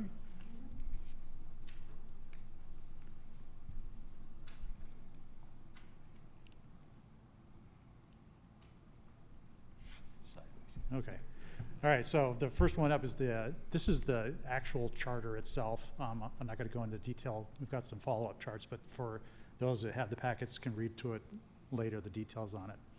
But again, for the Bond Oversight Committee, I think this is great that, Ms. Bodie, that you brought this up, because with the bond election coming up, I think it's very important for people to understand that this huge amount of money just doesn't go into a bucket someplace and nobody's keeping an eye on it, or it just gets, the money doesn't get allocated where it's supposed to be done. Jimmy and his team has done an exceptional job, and that's probably why you don't hear as much about it, because we're kind of that committee that's out of sight, out of mind, because it only comes, Jimmy does, in his organization, the district does such a great job of maintaining, tracking the projects and so forth. But it's always good to have that additional set of eyes from the community that you elect members for that bond committee to keep an oversight, an eye on it, and then help Jimmy when he does come into points where he has to make decisions, bringing it to the board, and then the board can come to you. So it becomes just more of a transparent operation so the bond money is not just going away and people don't really understand where it's going or and so forth. So again, we review the projects, so all the projects that are ongoing, Jimmy keeps this, the bond expenditures, project schedules, timelines, and as you know, Jimmy's in his great organizations, they pretty much hit their timelines within, obviously pandemics happen and things, that have got it, but then, we come back and we present that to you. And any changes to the scope of work that comes up, And probably one of the biggest things is when you get into those project savings, or, you know, when this bond goes for a decade, that money may be allocated for one thing, now something's changed, or you know, the board's made a change, or, you know, pandemics happen, so things change. So we want to be good stewards of that taxpayers' money, so we want to look at those, if there's adjustments or there's savings, or maybe even though it wasn't a bond to spend some money, it may not be appropriate at that, you know, 10 years later to allocate that money to something that may not be needed and maybe move it to something else. For example, when we came here the last time, we had some project savings. We wanted to put a stoplight out in front of Henry Middle School. So that's kind of an example how there's some savings coming up, something important that 10 years ago wasn't important, but it's important now. So the organization, the Bond Oversight Committee, each of the trustees nominates 2 members at the time to serve on the bond committee, and as was mentioned, it was 2 years, and I don't know if this is a time you want to maybe bring up the January, December question. When this first started, of course, back around 2017, 2018, this was kicked off in January, so that's why it was December, but I think it makes perfect sense to get on schedule with the rest of them, so everybody understands the timelines. It makes it easier for y'all and us not to have separate, so we can work on coordinating that, and as we move forward, just start staggering them differently to make it. I agree with that. And also, in addition to the 2 that the trustees nominate, there's 11 that are nominated by the district, just to kind of fill that out and maybe add some expertise where there may not be with the nominations that you have. And obviously, they're all going to be residents of Leander ISD or an elected official. And obviously, the last important point is that we do kind of like a non-disclosure. You can't have a conflict of interest. You can't be maybe working for a general contractor that has a contract with it. I mean, it kind of makes sense to keep those separated. But so that's the organization of the committee. Any questions on how the committee is actually formed? I do want to interject. We were talking today, one thing on that last part, you know, have so many more people in the district, and just to ensure we have that discretion, you know, and no conflicts, we actually are looking at doing a form that each member will sign that says they are not employed or have any contractual obligations with the district, and if they are, or in the future have that, they need to bring it to the attention of us so we can make sure they're not putting themselves in a bad spot or the district. We currently don't have that? No, it's just been, we have knowledge and everybody knows it, but we actually want to have them sign something just to document it, because again, you're nominating, the trustees nominate, or the district, so they pretty much know these people really well, so they know that they're not, probably not, but we just want to make it official. So it's just very clear there is no conflict of interest. Because for our handbook, I don't believe we have to sign anything either. It's a formality, basically. As a board of trustees, our handbook. It's not a formality. If you think No, it's I remember saying in there, it's a suggestion. talk to our board attorney. We'll talk about, that's not an agenda item, but for trustees, if you think you have a conflict of interest, I need to connect you with our board attorney. Okay. Really quickly, so I noticed when you mentioned employed by the district, so would that count, would like a substitute teacher count, or a crossing guard? if they have financial connections at all. Got it. Okay. Yep. And then one more thing. So is there any stipulation about having kids that go to a school in our district? It's only the resident within the district. Resident within. Taxpayer. Okay. Got it. Thank you. How far do they have to be removed? I mean, I get a direct employee, but what if it's the spouse or a cousin or? We have not gone to, it's sort of like nepotism. You know, you're not looking second, I guess, leg up. It's really the person that's serving on it. You know, I think it's wise to have just make that mention if there is, but if they're not employed by the district and representing, then we allow it. Okay, and a little bit more detail on the actual duties and responsibilities. Again, as mentioned, the review of the financial status of voter-approved bond programs through periodic financial reports, review of the progress of voter-approved capital projects, review the expenditures of bond proceeds to determine if the proceeds are being expended for their approved process, review and consider the use of unspent bond funds. If the Bond Oversight Committee recommends the use of unspent bond funds, then the chairperson shall make the recommendation to the Board of Trustees for the consideration. And Leander ISD administration will add the agenda item to the upcoming board meeting for the board to consider the recommendation. The Board of Trustees will have the final decision on the allocation of those funds. Review the Bond Oversight Committee charter annually, and meeting agendas shall be, just as most open meetings, meeting agendas will be posted formally and minutes for each meeting maintained. The agenda minutes shall be posted by the district's website under the bond information page and report to the trustees annually. Again, another eye chart. Please don't try and read this one, but this is just to give you the overall picture of it's a very complicated. There's a lot of ongoing things and ongoing projects and so forth that Jimmy and his great organization keep track of.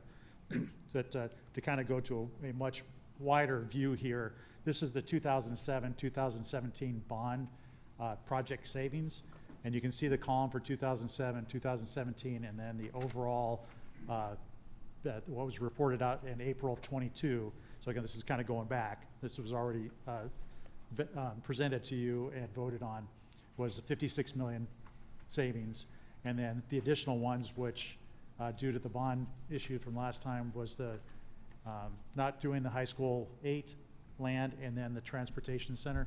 So that gave us, between the 2007 and 2017 bond programs, there's a cost savings of almost $81 million.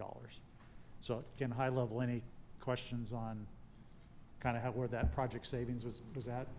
Yeah, so there is some, I know that because we are given this information in our packets or in the board book, so we kind of know what savings are out there. And when we're proposing a new bond, there's, knowing that there are savings out there, you don't want the new bond to be unnecessarily inflated. So there could be some. Well, if I get to the next slide, okay. That big number drops quite a bit. So. Can I just ask Yeah. something? Can you go back to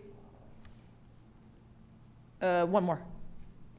So when you read all of these, I know there was a comment earlier about transparency and that this money is, you know, like you had mentioned before, just kind of in somebody's pocket or being spent willy-nilly. This lays it out, and I appreciate you reading all of those for us and letting the community know that this is not something that anybody takes lightly. No. The Bond Oversight Committee has a very specific job, yes. And that there's lots of checks and balances here. So thank you very much for that. So again, that top number is the 81 million. That was from the previous slide for the project savings. So now these are the new projects that have been brought before for approval. So when you get down to those, with the reallocation of those resources to those new projects, would now goes down to, and I also wanted that reserved for project management. That's for, I'm sorry, it's my phone. I was like, what's going on? Okay, sorry about that. And so that's when, you know, for example, if Jimmy has to, they think about, like, for example, where it says elementary 30, there's money in projects and you have to hire a contractor or so forth, or a project manager to start doing those designs and so forth. So you always want to have that pocket of money for that when you have to, instead of having to come to you before and say, okay, we want to get some money to look at a design for this. That money's already allocated, so Jimmy can go and start doing the design or looking at possibilities of how reallocating that money. And then there was just some small, as you understand how budget, so as you audit, things come up a little bit different. So down to your net savings, it's only 5 million. So it's not, even though there was savings and we allocated, it's not going to, for the future bond, it's not going to impact. Yeah, I was just looking at in general, like how is that the decision to spend out of bond funds or bond savings, who makes that, who brings that to the Bond Oversight Committee? Is it the board? Is it Jimmy? Is it committee members? How does that process? Administration, it usually, I mean, we get feedback from a lot of people, and so it's just, we take it back and have their discussion and let them decide if they think that's appropriate or not.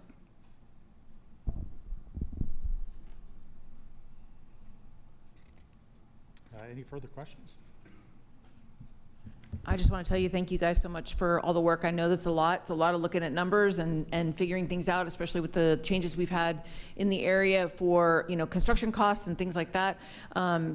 Big kudos to Jimmy's team for being able to, you know, have some bond savings and being able to, you know, get things done in a timely manner and save us some money. And we were able to build a school out of it. So that's really, really great. So thank you so much. Yeah, and I think to Sade's point, I think it does impact the next bond because we have a school that's been built out of bond savings that doesn't have to now go on the next bond. So I think it does flow over. Francesca, you were on that committee. Did you feel, as a member, empowered to be able to make decisions? Do you see, now that you're a trustee, anything we need to do or that you would suggest or want us to know about that committee or help to further empower y'all? Or is there something you needed that you think, man, now that I'm a trustee, I need to bring this to the table? I don't think that there's anything I would add. I mean, that committee goes over everything.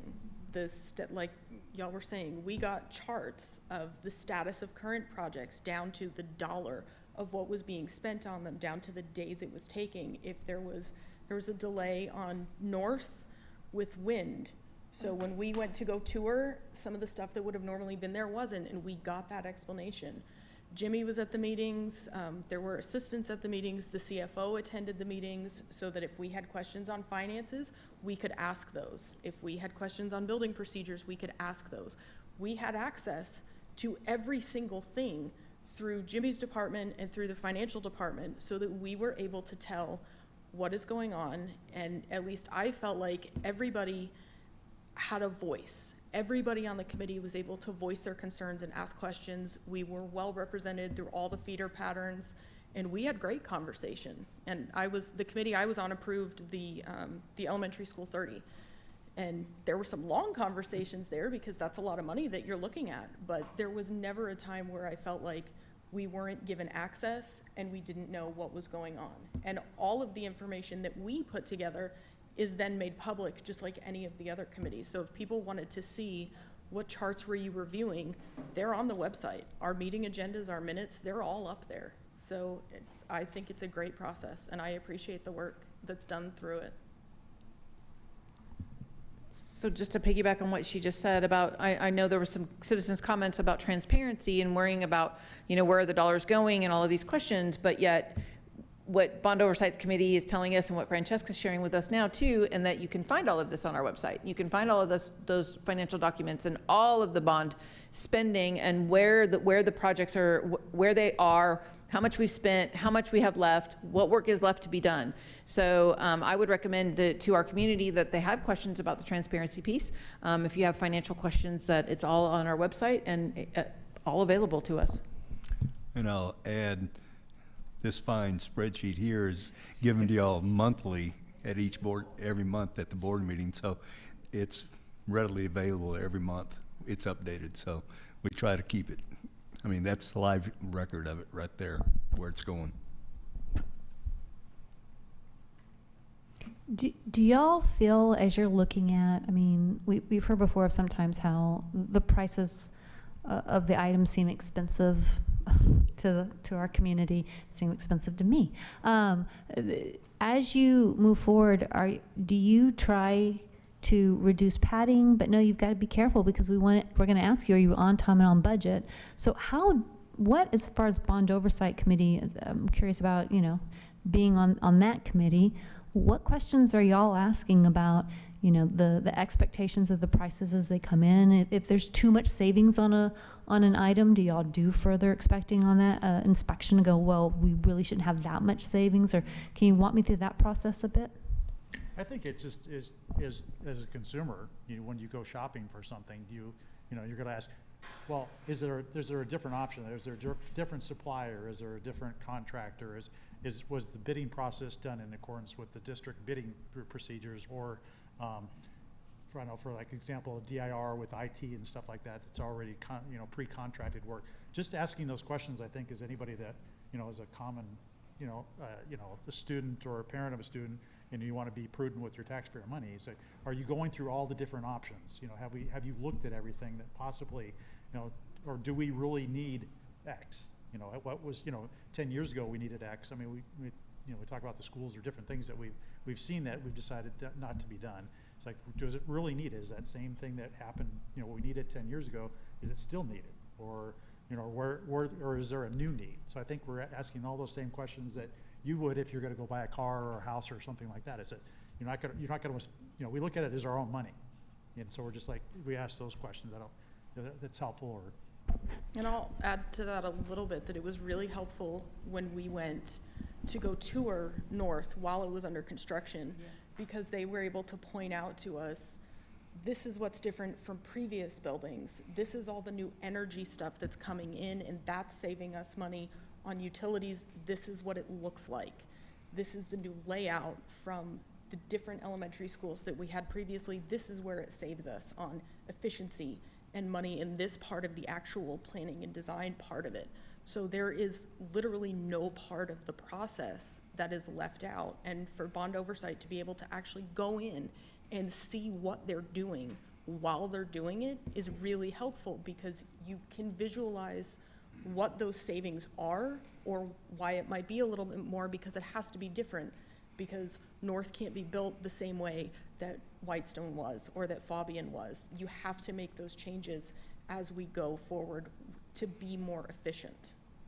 And one thing I'd like to add, talking about project savings, that's actually on paper, because what we do when we do the funding, we sell what we anticipate to sell for the next 12 months. And so if a project's $100 million and we budget 50 million the first, and then we estimate another 30 in the second, we've sold 80 million and spent it.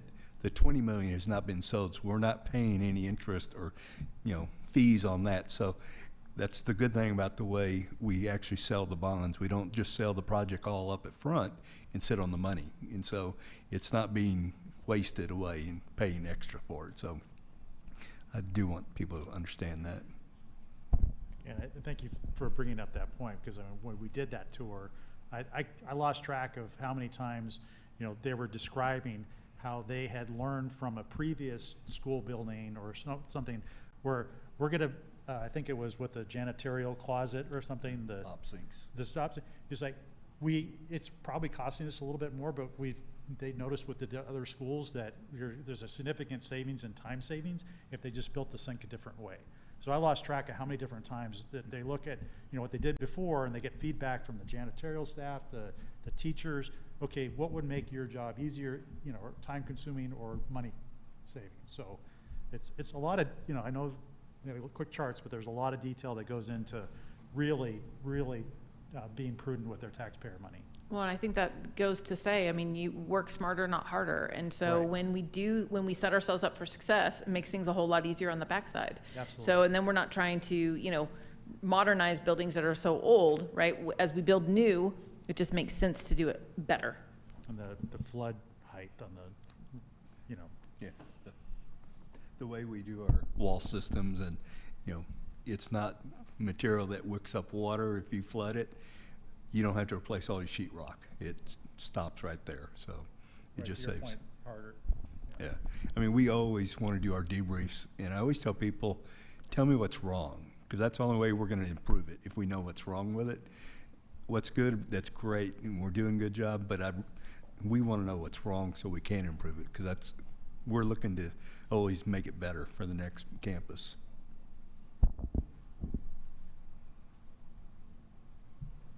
Board members, this is our time to ask any questions we have about bond oversight, if we want to discuss for the good of the group. I have a few more questions I'm kind of noodling on regarding process. I don't think this is the time. I want to continue to think on these, but I will be reaching out to you this week because I want to process those questions a bit more. All right? Anything else? All right. Thank you all so much. We really appreciate your time. Excellent. All right, board members, we're going to go ahead. We're running a bit ahead of schedule, which is great. So instead of a 5-minute break, let's take a 10-minute break, and we'll get back at 8:20. Woohoo!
Ready? It is 8:23, and we are back in this session, and we are going down the agenda, and we are at our next item, governance, discussion of TASB comprehensive policy. Am I right? Let's make sure I'm, yep.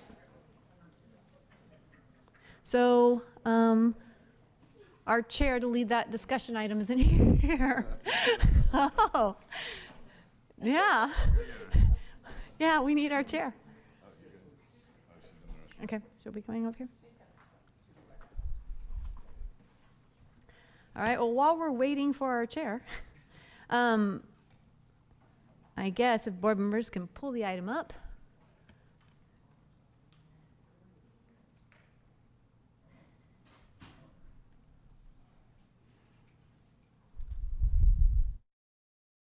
I said 8:20, right? Okay. It's all right, or we'll get here. I don't know if they'll hear the gavels from all the way out there.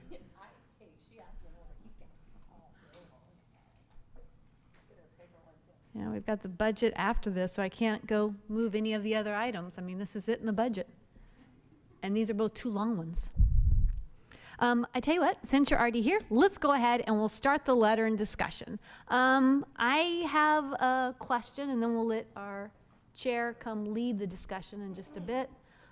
Overall, here comes the chair. All right. I was going to ask some questions because you know I love those. We'll go ahead and let you lay it out and tell us what it is before us this evening and what is your thought of what we're going to do. Absolutely.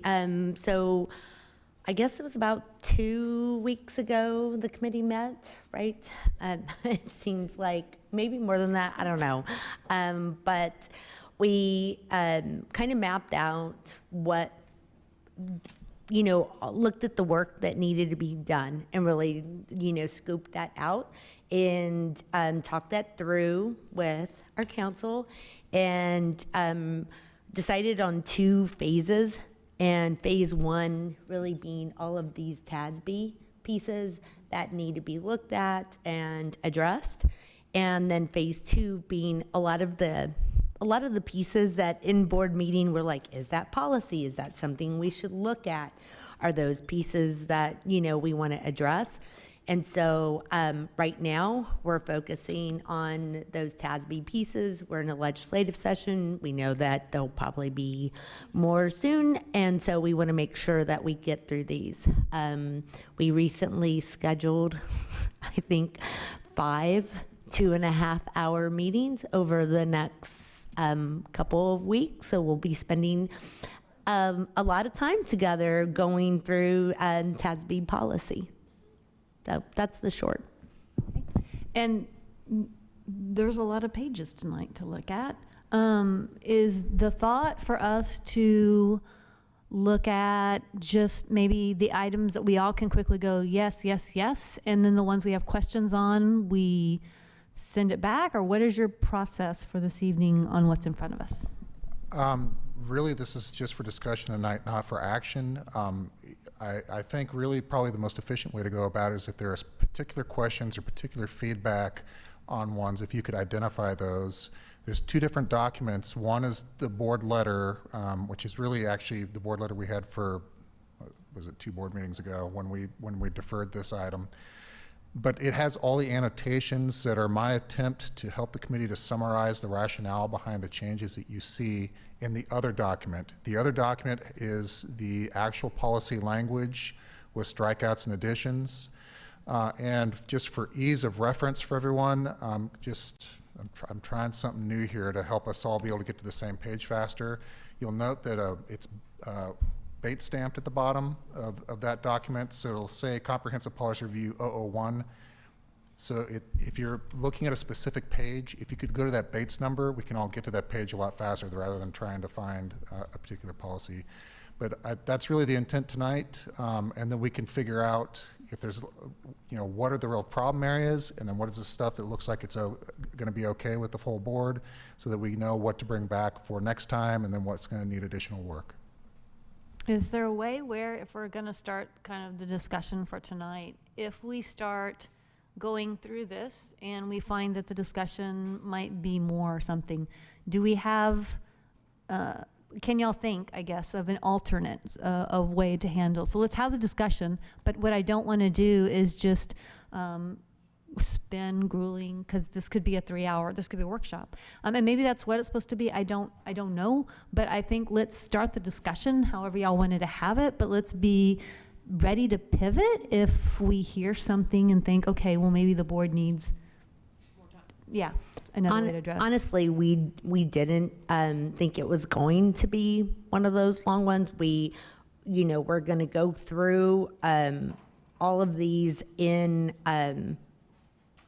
committee over the next few weeks, and then as items come up for vote, if they're ones that we feel, hey, this is going to be more extensive discussion, or here's our recommendation. So you're only going to bring certain pieces back for vote. You're not bringing all this back to vote at our next meeting. Maybe I should clarify a little, because what you see here are ones that the committee has gone through and provided feedback. There have been some changes as we've gone through that. But if we come across a stumbling block in discussion tonight, my recommendation is we flag those, particularly to go out for a deeper discussion, deeper work, and it may be fact sensitive to determine whether or not that's something that maybe is more for a full board discussion, or maybe that's something for more committee work, or maybe it's a question for administration might need to answer in some type of specific detail with somebody who's a subject matter expert. Yeah, we felt like these were ones that the committee has already looked at, and there were a couple that we talked about that we said, I think this is going to have to go back for a full board discussion. And then these were ones that we felt were pretty, straightforward, and we're ready to put these forward to the board. I think that was my next question, is some of these it says on here, like you said, there needs to be more discussion with the board if the board desire. So I'm curious to know, how does the board see that conversation happening? Or the committee, do y'all want us to go through and find ones that we'd like to discuss? I'm trying to figure out a process here, because one in particular I'm looking at right now is this, I'm just sorry, Trish, I know this is your thing, but the school naming one. And I could have used other ones, but this one's sticking out. And it says, board, go back to the board for more, conversation. What would be the best process for the committee for us to have that conversation? Am I making sense? And that is one that came up that the committee said, this is not one that the three of us are going to make a recommendation here. We wanted to go get more information, get some other samples, and then have that for a larger board discussion. And so we would imagine something like that would be an agenda item, and we would talk about that specific issue. I think going through every single thing could get really, really long and kind of crazy. Yeah, Sean, I really like the letter, how you laid this out, sentence by sentence, line by line. Really makes it easy than trying to scroll through 182 pages, so I appreciate that. I think, those ones that have become sticking points in the past, the naming of schools, we knew that we were going to have to look at that policy. But it seems to me that, the committee work they've done a lot here, and just looking at what they've done, they're revising grammatical stuff, they're removing, duplicates, things that are said in a different way according to, grade point average instead of grade average, stuff like that. It's just kind of minimal, nitpicky things, but I appreciate this, I would say one pager, but it's a 6-pager, but way less than 182, so I appreciate that. And I have been kind of going through it. I haven't made it through all 6 pages yet. So, I can have some of the discussions tonight. I don't know. I would like to kind of at least maybe do 2 bites at it, so that we can get through some of it, and then maybe come back and do the second half. Depending on, if y'all all went through it already, all 6 pages, I'll just sit along for the conversation. I bet you I can pick it up, because I know I've read this at least twice before, a lot more than that actually. So I guess, do you want us to just start with the first letters and go through it and say, where do y'all have the first hitch in your giddy up? Is everything okay with the sections A? Is that what you, and if it says board discussion, do you want to have the discussion tonight? Because there's a few board discussion items. Our board discussion items, you're pulling those out, and we'll have those for a different agenda item. Just We're pulling those out, and those are a different agenda item. okay. And I would be open to a workshop with this if you want to put them all in one and just like have a, like that's going to be our time to discuss it all so that we're not, you know, going into, you know, 1 a.m. type of thing. I can't imagine that there's, I mean, I could think of a couple sticky spots, but I don't know. I don't know. I feel like there's a few things that are really easy. I mean, you're like, yeah, that's a oh yeah, that is completely administrative. That makes perfect sense. There's others that I look at, I'm like, okay, that is a really long discussion. So trying to navigate how that would work best, I guess. So I guess we'll start with A and kind of see how it goes through there. Board members, questions if you had any on A?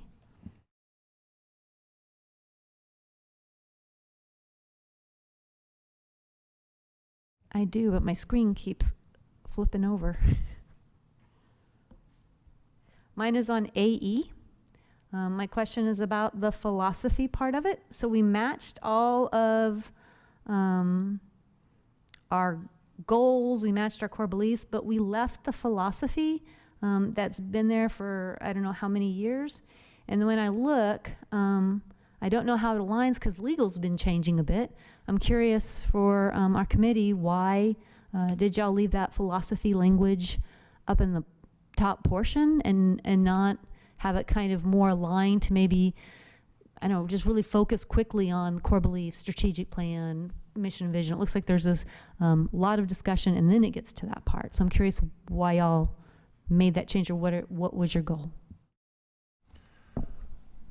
So I'm going to have to rely a little on my recollection because part of the discussion we had is that this was a relatively new policy that was drafted out of whole cloth by the district and by the equity committee.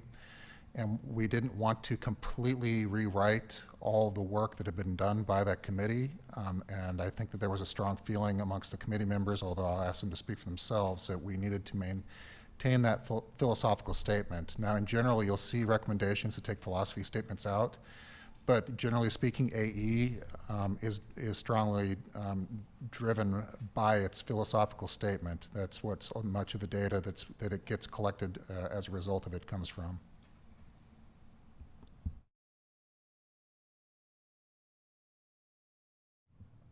All right. Okay. Anybody else have anything? Yeah. The principles of ethical behavior. When this was brought up a few meetings ago, I remember looking at that and just being like, just crossing out the lines, honesty, integrity. This is the page review 002, if you're not looking at it. What policy? Are you in AE still? Yeah. I just don't understand why I would want to take out honesty, integrity, law-abiding civic duty, pursuit of excellence. We have an ethics policy coming down next. So it's a duplicate. So we have another ethics policy that's following up, that's more explanatory. So keep going. Because I have a question about our ethics statement in there, just so I can make sure I understand where we landed. Because it says discussion, so that's one of the ones where I'm wondering, do y'all want to have the discussion on ethics this evening, or is that one y'all wanted to pull out? I wouldn't mind if we had some other workshop to talk about some of these things. I mean, myself, I don't know. I'm sure there's other things we can talk about, but I don't know. All right, so items A, if we know there's ethics in the B, right? Isn't it BB? I'm trying to look at the, yeah. And so if we have ethics in B, are there any other questions in A? Because, I mean, at least we've got one group that we can approve and put on the agenda and get that completed. I just want to make sure no other questions in A. All right, so then we'll move on to B. And if the committee can tell me what were your thoughts, because we have a couple of different examples here of ethics, and tell me what y'all's thought was on that. Do y'all want to have the discussion tonight, or just tell us where you landed and then what you think the next steps are for that one?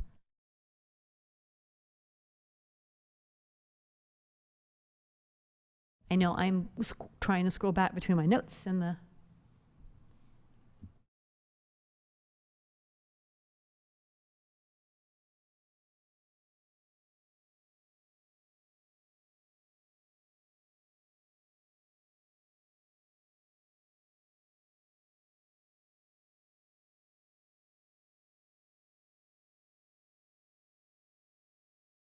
And it isn't BBE, it's BBF.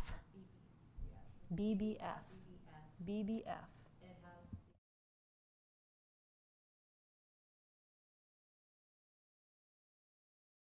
Yeah, so Paul, when you were asking about the ethical behavior stuff above, if you scroll to BBF, so it's just a duplication. Does that mean I can't be dishonest? Huh? I was trying to make a joke. Oh.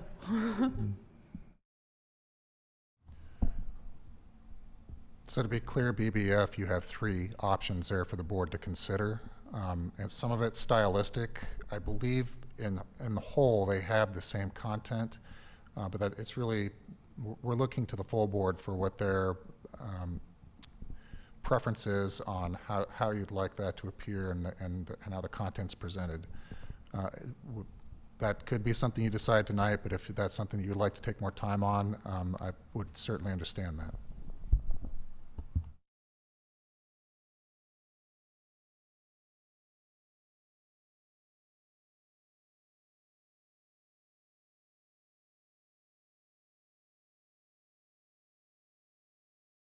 I think reorganizing that section to be a little bit more standard, because it does seem a little bit lengthy. I don't know, just my take.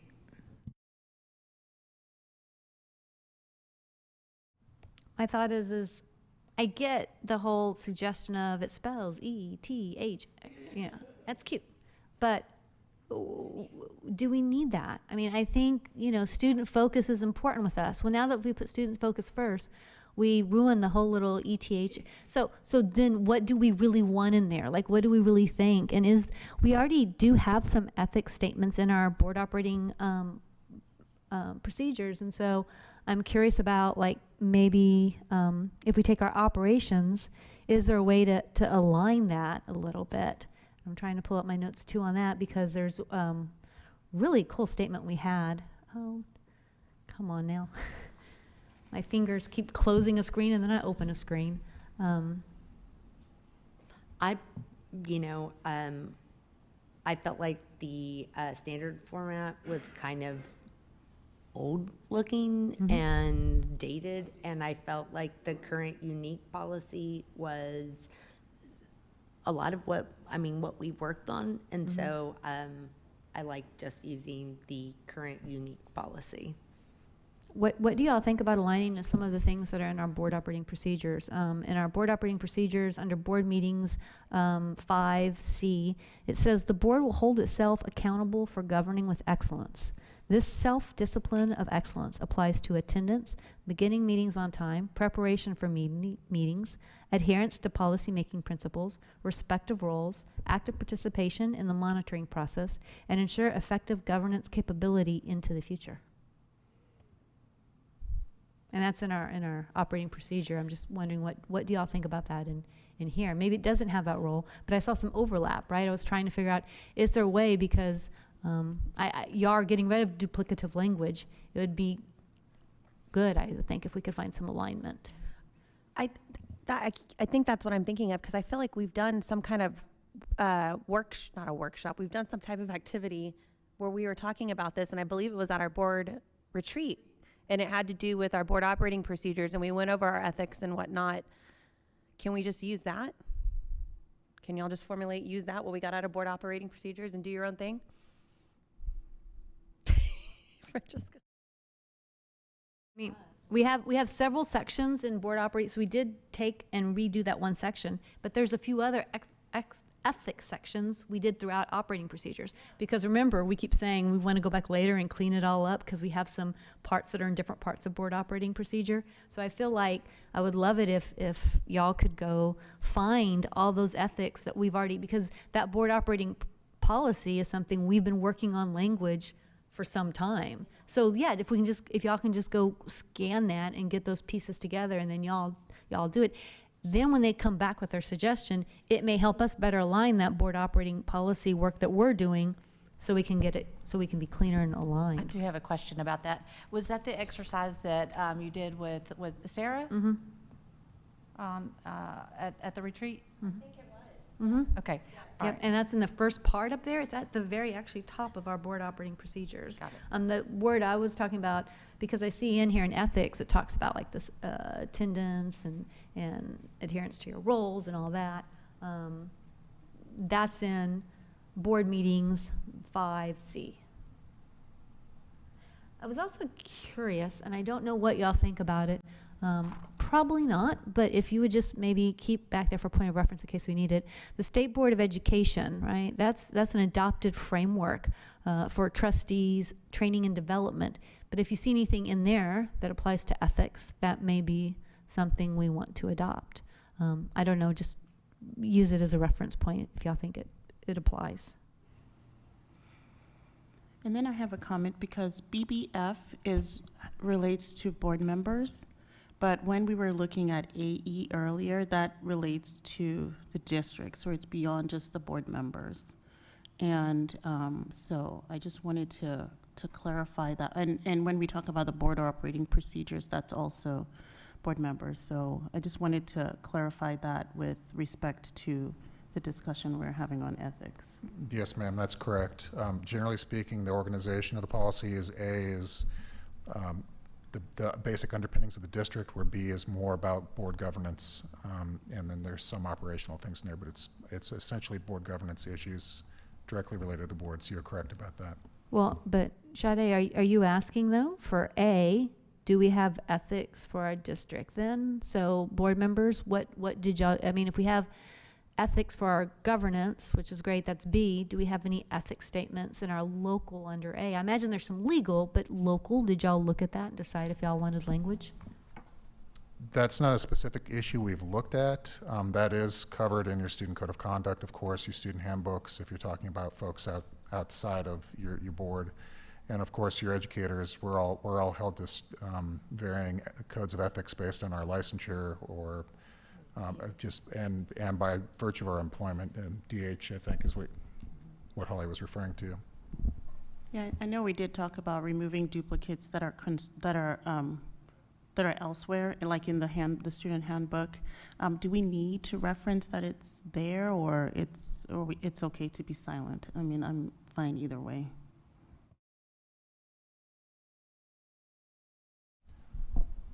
It's not required to be in your policy. I can answer that question. It's really board prerogative whether you want it to be in your policy. I have a question. So let's say a parent has a grievance they want to file. And they file a grievance, and the remedy under a grievance is we feel like you've not adhered to your policy. And I know that when we look at grievances, we get the policy sent to us, like, here's your policy. You do not hand us administrative regulations. I do think y'all have handed us student handbooks before, but is there a risk when something goes into administrative regulation that it's not something our community, I mean, how did policy committee make that decision, or how are you advising our policy committee to make that decision between the difference between policy so our parents and we are able to help them with those situations versus administration? Does that make sense? So it might be helpful to define the difference between policy and regulation. Policy is board adopted and it's vision level. This is the objective that you would like to see for the district, whereas regulation isn't something that's adopted by the board. Regulation are the rules, procedures that are adopted by administration to carry out that policy. We don't have a comprehensive regulation manual right now, although we're having a lot of discussions about how to do that. Now, I would mention that There's a lot of confusion about what regulation is. You don't have to call it regulation for it to be regulation. The information that's in the student handbook that we have parents sign on to, those are all regulations. Those are our procedures for how we deal with that. This likewise with the employee handbook. Some of the work that we're looking at is consolidating that all onto one site, and we're looking at what is the most efficient and effective way to have that information in one place that's easily accessed through our website. But that's ongoing work right now. It's not complete at this time. But I think part of that is going to be an education effort too, because right now it is in disparate places, and we recognize that that's not efficient. It can be frustrating for the public. It can be frustrating for employees as well. That is helpful to think about that future, because that'll help the board as well when we're looking at things. We're like, okay, this is policy, this is vision. Administration, if you're asking questions about that, that's in the weeds, or that's where administration's gonna work. I think that visual, that clarity will help board, administration, our community. So that helps to know that's coming. And I'm curious about one other thing. I noticed some of our forms we want to take out because they're duplicative, and I understand why you want to take out maybe duplicative language. But when we take out forms, I mean, as a board member, that's where I know to find forms. You know that, Sean, because that's where I found a form before and say, why don't we have this anymore? And then y'all put it back. So I would have known where to go get that form. What is your advice to our policy committee as you're looking at forms, and how do you choose what you're telling them to remove versus what we can keep for us? Well, and that's a great example. I mean, forms are really an administrative function. They're the tool that we use to record whatever it is, and more often than not, what people are asking for is the form to file a grievance. So what we're looking at is a way for people to easily get to that form, but also not having it in our policy manual, which is not really an effective place to have it. You know, most people, I would wager, most of our parents are not going to the policy manual to figure out how to complain about something. Most of the time they're picking up the phone, calling the teacher, they're calling the principal. The second place they're looking, and I would argue maybe is the first effective place to look, is the student handbook, because it articulates all those things and where to find those kinds of things. But again, we're trying to find a way to make that all easily accessible in one place. Here's where having the employee handbook, student handbook, forms, how to file a complaint, all of that in one easy to access place, and then that really simplifies it for the public, but it also will simplify it for you as the board, because then you're not having to say, well, for this instance you have to go here and you have to click here and you got to do that. Instead, it's please go to our common procedures and practices page. You'll find everything you need right there. And I love that. So is there a way then, as these forms are coming out of this document, because I might not know all the forms that are out there, and there may be some that even aren't in here, to your point, but is there a way of, as we're moving forms, somebody's keeping a note, and we know that they're gonna be somewhere where we can go, like when I'll say, hey, what happened to that form? You can be like, oh yeah, it's right here, this is on the site. So I just wanna make sure we don't, in this transition period, that we don't lose some of these forms, that they were once something that we were following, and just to be able to keep that track. Yes, ma'am. Okay, that's great. Just somebody make notes. There aren't a lot of forms that are attached to the policies. There's It's a few. usually just the grievance forms. I mean, there Right. are some other exhibits, like the Code of Ethics at DH, and some things like that. And there used to be one, I think Tasby's taking this out, on a hotline number for reporting child abuse, but we've got other information on your website. We do have about more that. information on that. Yeah.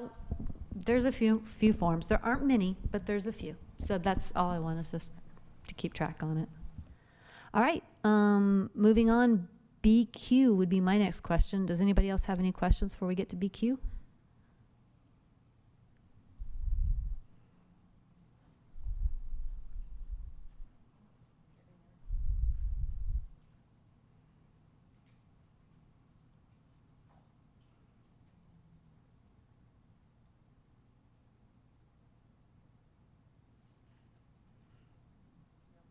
Okay. So BQ, we're deleting the long-range planning language. I think it's interesting because right now we're talking about long-range planning. And what I hadn't realized was, I thought that was so interesting that the district-wide committee's in there, and you go down and you've got BQA, you've got district-wide committee, and then you've got BQB, our campus-based committee. We were just talking about those. And I just thought there was this interesting pull-through line of BQA, BQB, and long range. I don't know if that's for discussion tonight, but I thought that might be a good one for later for discussion of vision, because I hear us talk about that a lot. I mean, yeah, I would rather have that discussion later, especially since we just got that email today, the committee members did, and we haven't met as a committee for long-range planning. Is that okay if we move that for another discussion? Okay. All right. So I just want to make sure I'm noting this right. BQ, BQA, and BQB? Okay, thank you. All right. My next question isn't till C. Does anybody have any other questions in B?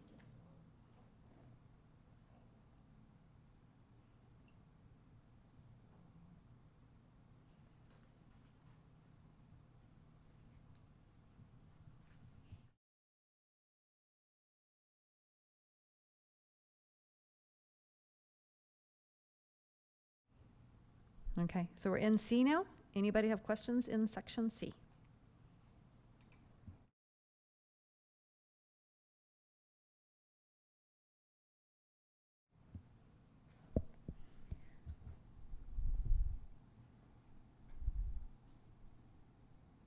We are changing some of our local language in CCA, so on our debt management policy, and we're going to have a discussion tonight actually on budget, and so I find this timely discussion.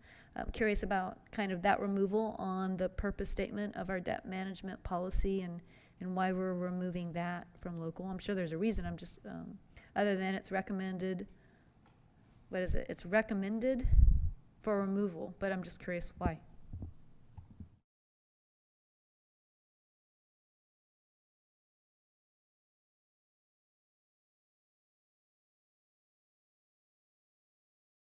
CCA.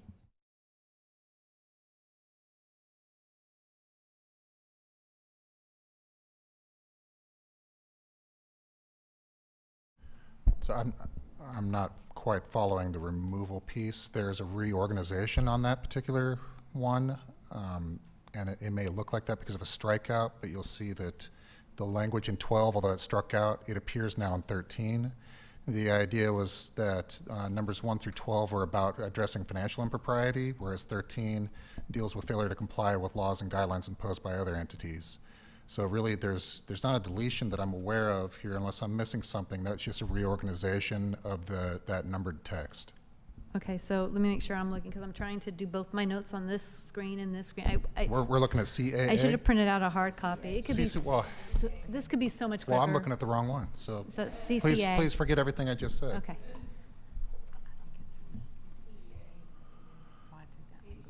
Oh, the purpose language,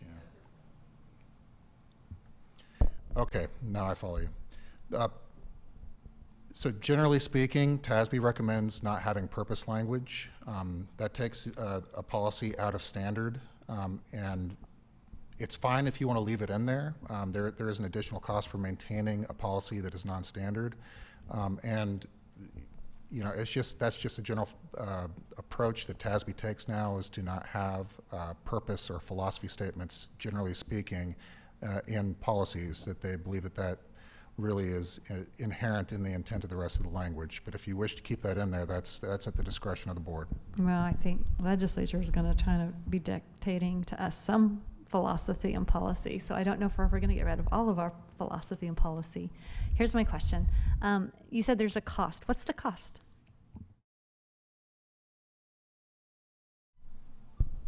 I believe it was $20 per policy. I'd have to look again.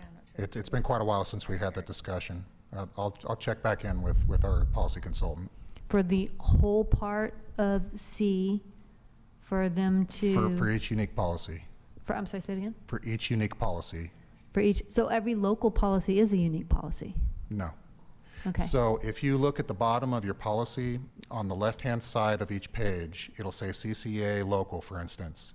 And then you see an X. X means that is unique policy language, that you've not adopted the standard recommended language that has been promulgated by TASB.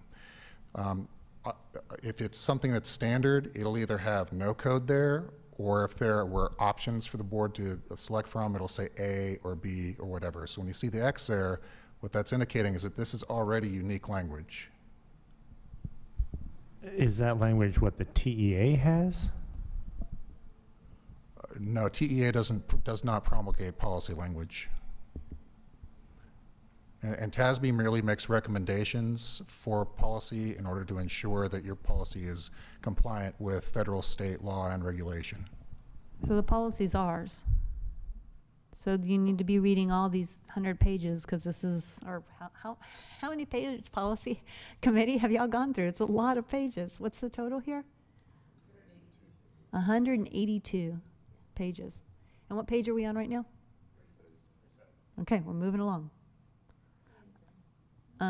So I get that that's to be removed. I'd like to find out for sure what is the cost on that, and I'm not sure what the board appetite is or the thought on do we need a philosophy statement or not. Right now, I haven't discussed it with y'all, so I don't know how I feel about that. So we have to pay money to put this statement in? No, sorry. Well, my only problem is does that mean every time I want to put statements in on our policy? The only caution I'd give is that it becomes an X policy if there's even one word that's different from the standard TASB policy, and so that may not be the only thing in this particular policy that's different, so you just have to be aware of that. Yeah, the other change you'll see in this particular policy is the strike through on or designee, because you actually already have policy that gives the superintendent ability to delegate duties, even though he still maintains responsibility. So that's really removing something that is legally redundant and would bring it closer in line with what standard policy would be. I think I'd like to review CCA before that one moves forward a little bit. But if it's just me, it's up to the board. Do y'all want some time to kind of review these just a bit? Okay. All right. For our policy committee, how do y'all feel if we go through, you know, let me see, it is 9 o'clock. And I am having some fun with technical. I think I should have just printed something out. So I think I see y'all trying to navigate between the two things as well. I think this could move much quicker. I think it's just trying to navigate between the two.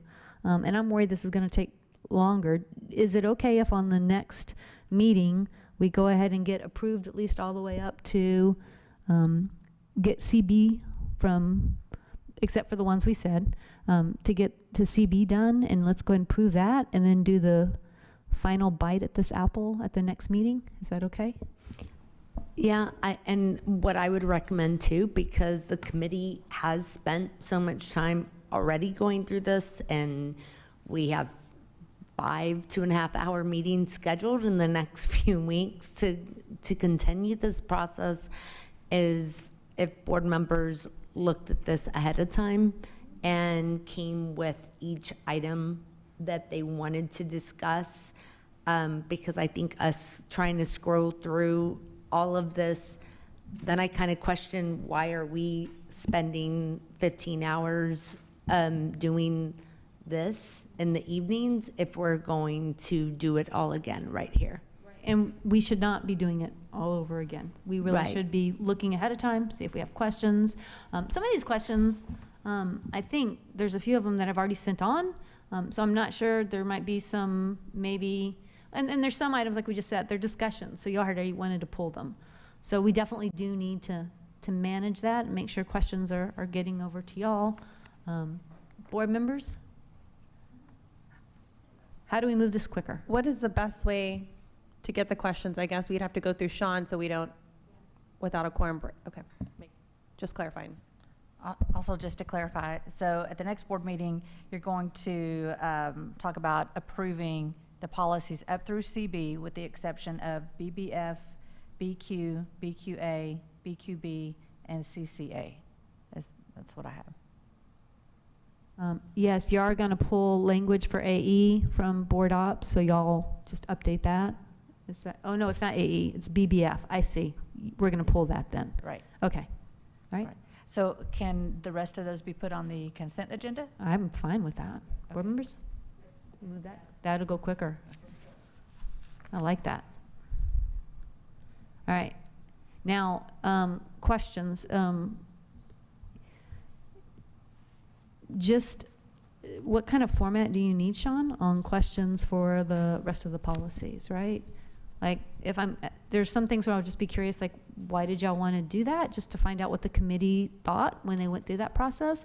But there's others where I'm like, for discussions, we don't need to discuss. We don't need to even touch that item. So is there a way where we can streamline this for the items that you brought to us for discussions? They're not up here for us? I think if you could clarify, if you send questions to me that you'd like feedback from staff, or if it's just something we maybe need to take back to the committee, if you can clarify whether it's just a clarifying question or whether what you're really saying is, I really think this is one that we need a bigger board discussion on. I think that would really help streamline that so that we can pull those out and properly notice those on an agenda for that type of a discussion. Yeah. Are there any others in here that you, as a policy committee, have said you wanted for discussion? I'm not seeing anything. I've gone through this The ones that we times. talked about needed further discussion, such as CW. You talked about the naming one. There's a few others. CFC is one that actually that's the next thing the policy committee was going to work on.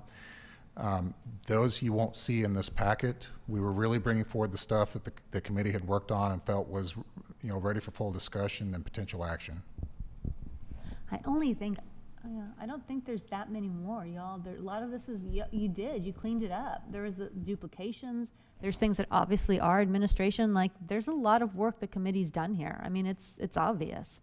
I don't see many more questions. So I think we could do it all quickly in our next meeting, but I need for other board members who are looking at it to help us gauge. Otherwise, we'll do it in 2 sections so we can have shorter meetings. That's what I want. So I need y'all to quickly look at all your letters, look at all the things, and tell me if you think, I know I only have a few more questions, so I think I could do it, but I need y'all to look at it and go, no, I think I'm going to have some too. If we have a bunch of people if we have 2 more people who have some more questions, then I want to do it to 2 more meetings. I want to break it up 2 times.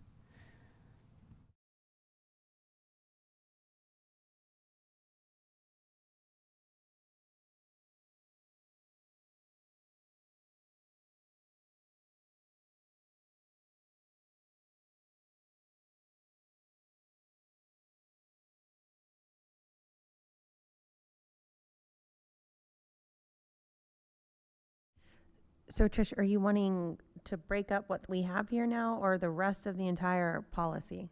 So it would be from the items we just put on the consent are done. Yeah.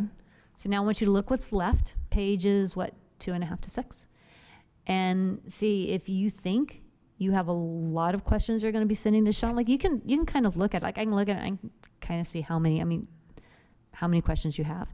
If you think there's more than a handful, then let's go ahead and break this up into 2 different meetings, and we'll have this section and do a couple questions, and then we'll do this section, do a couple questions, and move on. Yeah, I think I follow what you're saying, Madam President, is that if there's a lot of questions, we can chunk this.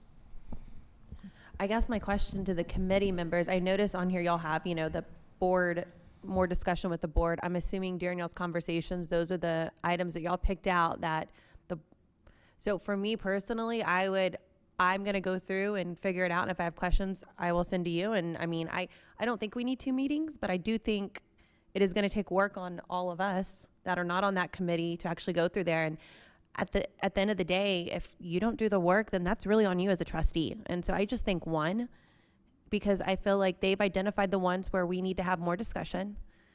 And that's what I think. My other question, and I think I've asked this before, I just want to make it more clarified for the community and for myself. So, hello, school of choice, local policy, I know I love that policy. How would I go about as a board member, right? Y'all are going through this now. We know we're going to talk long-range plan. Can you tell me what's the best process to y'all so we can start that conversation so you guys can, after we meet with long-range plan and we talk and everything, what would that next step look like? Do I send it to Sean? Sean, you and your team work together. Is that the best way? Do I send it to the chair? Like, how, I'm trying to see that process. So, I mean, for the committee to actually most efficiently do its work, we need direction on what it is that you want. Once we have the what, then we can start looking at crafting or borrowing from language that reflects what the what is. And so I think it's really part of that might be your long-term planning team is coming together and saying, okay, here's the what, and then you send that what to the committee. Or if it's about schools of choice, if there's a separate discussion about that, I think what the committee really needs to be effective is the direction of the board, and then we can come up with language for you to consider and see if it actually meets then the what that the board actually wants. Thank you. That's what I was looking for. Yes, ma'am. Can I clarify or make sure I understand, though?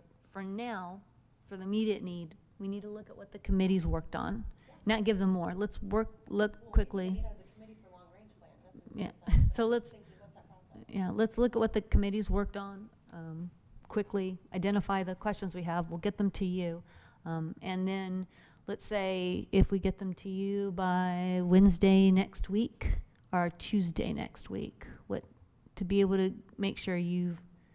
Actually, if you can let me look at my calendar real quick, because I'm thinking, one of my thought processes here is that if I get a bunch of feedback electronically, then if it turns out there's a bunch, that might make a difference in what I do with the agenda planning meeting we have, which I think is on Tuesday, but thank you, Cindy. So if you could get that to me by Tuesday morning, and I don't remember what time our meeting is. I think that's, like I said, so if you can tell me before noon on Tuesday, that would be very helpful, because that gives me a sense too of like, well, it turns out there are actually a lot more questions than we anticipated, and then we can chunk that out appropriately then when we do agenda planning with staff. And then that way when we place it on the agenda, y'all can decide how you want to place it on the agenda accordingly. And again, I don't think there's that many, but I'm just one person, so I need to make sure all board members get time to weigh in. And yes, ma'am. Okay. Thank you. And board members, I need y'all to know, when Dr. Gehring started here back in 2019, he said, we are going to do a policy review. He started back in 2019 of August. And I don't know if y'all remember this, or if y'all had heard of these tales of before, but we had some attorneys come in and they said, okay, well, here's our local F policy. And the board goes, oh, wait a minute, we have so many questions. We're not included in this. This doesn't work. We want to have some more meetings and talk about it. So then on March 12th and 26th, we're supposed to have more meetings. Guess what? COVID hit. And so, this process started, it's been going for a while, and we've taken a couple bites at this where it's kind of come to us and come to us in different forms. October 8, 2020, we actually had a resolution that we ended up writing, and to kind of help get this thing moved along. And committee, you're moving along. I know there's a lot of pieces. I know there's a bit of clunkiness, but as long as we can start moving through some of this, I think that's positive. And we've moved through a pretty big section tonight. We'll finish it up, hopefully by our next meeting. And then who is it, Sean, as we're talking, if we're like, oh, there should be a policy on that, or, oh, can we let the policy committee look at that, or whatever those conversations, who is in charge of like keeping note of that or record of that in our meeting? I do the best I can to keep those notes. I assist the committee. I think it's probably between the chair and I to keep track of that and make sure that we're getting those into our agenda for our evenings that we have together, including the 5 that are coming up. Well, and board, I think we can be helpful too, because sometimes we're thinking like, oh, well, we need to work on that policy. We need to be a little more intentional to go, chair, can you put that down? Rather than just let it come out as a side conversation, because there's a lot of work and a lot of meetings, and it just, you're not going to go back and go listen to all the meetings. I was going to say, and sometimes in a meeting, you may be thinking, oh, that's policy. And if I didn't pick up on that cue, and Sean didn't, so maybe at that point, you send send an email to Sean, just, pointing that out, because clear is kind. Yeah, and I would add to that, often there's discussion about, well, that's really kind of a policy issue. it'd be helpful for the committee and for us when we're trying to assist the committee to know, well, what about the policy? What is it particularly that you're concerned about, that you would like to see changed? I think having that kind of direction gives something concrete for the policy committee to actually sink their teeth into.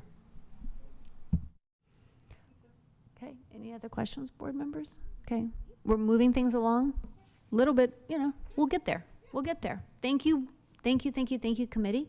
It's a lot of work. We're moving forward, and that's the important thing. All right, we will go on to our next item on the agenda. You're okay. And this is the one we scheduled to have the most time on. So yay you, Pete. We're moving on to Operations 2023-2024 Budget Development Update. You're the lottery winner for tonight.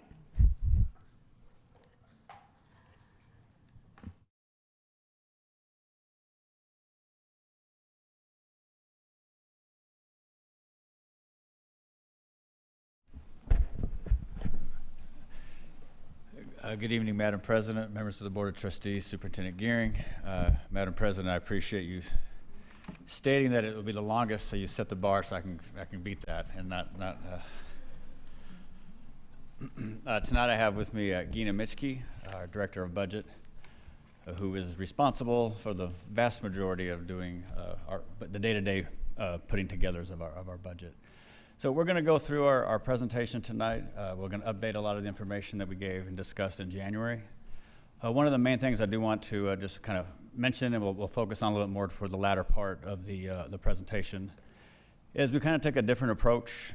We put a budget together, that's one thing, but we really focused on doing some things in this budget, working with Carrie Lynn and the HR department, and really looking at how can we develop a budget that really focuses on recruitment and retaining our employees and our staff. So you'll see that toward the end. I'll mention some things maybe in contextual. Won't really necessarily have specific details. As I discussed, if you think of me as a baseball pitcher, I'm kind of like the setup man, and then Carrie Lynn's going to be the closer at the bottom of the ninth, on May 11th. Okay, so I'm just kind of setting the framework, setting it up, and then get your feedback, and then we'll meet and we'll put that together and discuss it on May 11th. Some important dates we have coming up. April 11th, the end of this month, we receive our preliminary certified values from both the Williamson County and Travis counties, CADs. May 11th, as I mentioned earlier, Carrie Lynn and the HR department will present the compensation plan. We also expect the board to be able to call the meeting for the purposes of adopting the 23-24 budget, and we hope that will be on June 15th. May 25th, if the compensation plan is not approved on the 11th, we plan on it being discussed, but it could be approved on the 25th, and then as well as we would present the proposed 23-24 budget. And then June 15th, we had our public hearing, and then we would bring to the budget to be adopted at that time. If you recall, this is basically the sheet that we used, or the information that we based our budget assumptions on that we discussed with you, the Board of Trustees, back in January. Just to kind of highlight real quick. We used a budget parameter of 4%. We went on attendance of 94%. We had our values growth at 15%. We'll see where that comes in. Again, we'll get our preliminary values at the end of this month. On the M&O side, the values really aren't as important when it comes to play because state and local balance out. It's more prevalent on the debt service piece. The staffing formulas, we had budgeted $1 million, or set aside $1 million for the pre-K through 12 for staffing, another $1.1 million for new positions to our special ed. We had some startup salaries. Elementary 30 will be opening kind of the end of the next budget cycle, so we had $150,000. Some adjustments to some pay studies. HR had requested this. As you recall, it has been in every instance. It's been crazy as far as staffing and being competitive, and so they were able to work with TASB and work with themselves and do and make some adjustments and to get us into hopefully the goal is to be more competitive on the salaries and make the adjustments when and where needed. We did some adjustments on the stipends, some new positions, et cetera, et cetera. I'm going to kind of go through it, hit the highlights. We did budget payroll at 98%. That was different than in the past. and that will kind of lead to one of our recommendations we have later on in the presentation on the budget parameter piece. The tax rate, remember our MCR is 0.8046. Based on current law, it's at this time back in January, it was going to be 0.7917. And throughout the presentation, I'll give you more updates because there's been a lot of changes in the last couple of weeks. And actually, to be honest with you, there were a lot of changes in the last 2 hours. But committee substitute for House Bill 100 dropped, so that was the runs came out. So we've got that too. But we'll go through it, and we will continue on that process. So tonight we'll start with healthcare options, or the healthcare funding options. Really, it's not anything related to the healthcare plan in any way. It's just the funding of it. We'll talk about the budget projections. We'll talk about some compensation considerations, with the main focus being that we talked about was the recruit and retain. We'll talk about some updated assumptions that we would like the board to consider, and then we have some legislative updates, and then kind of what's next, the process for the next 2 months. So health insurance funding. So our goal is to always maintain a healthy balance in the health insurance fund, but without negatively impacting employees or general fund. So what we want to do here is just do some switching, and I'll just walk you through it real quick. When we met in January, we had set aside a $7.3 million to transfer out to the health insurance fund. It's usually about $1 million increase we've done each year. So we had our budget 7.3, but when we really actually looked at what we were actually transferring over, it was about 5.5, 5.6, 5.7 million. So it really wasn't the full amount that we were budgeting. So we kind of had some, I hate to use the word cushion, but we had some parts taken in our budget that we really weren't expending it, so we weren't able to do some things in our budget. So we looked at reducing the transfer. Again, it was 7.3 budget. We were spending about 5.7. We looked at reducing that to $3 million. And then we increased the monthly contribution from 360 to 410 is 2.4 million. It's actually close to almost 2.5. So if you look at, we're spending about 5.7 in actual, we reduce it to 3. That's a difference of 2.7. And then we're coming back in and adding 2.4, 2.5 in the payroll piece. And so I think there's a couple of things that this does. One, I think it's a little more, transparent when you truly look at our data. Because before it was just a transfer out, it didn't really show up as a % of salary and benefits. And so now it will show up when you look at data, when you compare us to other districts. And then it also, the end result will, it frees up about $2 million that we actually had in the budget. That was budget, it wasn't being used. Now, you can look at this, there is a net decrease in the health insurance monies that were going in of about 300,000. So the next phase is, okay, well, what do we do about that 300,000? Because we want to make sure we're in good shape. And so each year, at the end of the year, when we wrap up our budget cycle, we always have some monies left over in the budget. So what we want to do is plan on every May, June, at the end of each year, is coming to you and looking, saying, this is what we're looking at. We have some extras, and we will transfer some monies over. And then we also have, typically, about $500,000 to $1 million extra in the amount of revenue we bring into the workers' comp fund each year compared to what our maximum liability will be for that year, and transfer some of those monies at the end of the year. So that way we're not budgeting in 4 different places, and then we're expending, but we have all these larger amounts of budget. And so then at the end of the day, we have all this, we have all this budget amounts reserved in the budget, but we're not able to spend it or to put it in areas to benefit our students and benefit our the things that we want to accomplish through our strategic plan, et cetera. So at the end, we will, like I said, we'll transfer from the general funds at the end of each year. We'll transport a portion of the revenues that exceed the workers' comp transfer, and then one thing we would like to come to the board in May or June and have the board commit. It's just on paper. It's commit 10 million of our fund balance. Fund balance, as you recall, is about $178 million. Our policy states that we need to have a 3 months operating expense. That's about $108 million, give or take. It will go up a little bit each year as our budget goes up.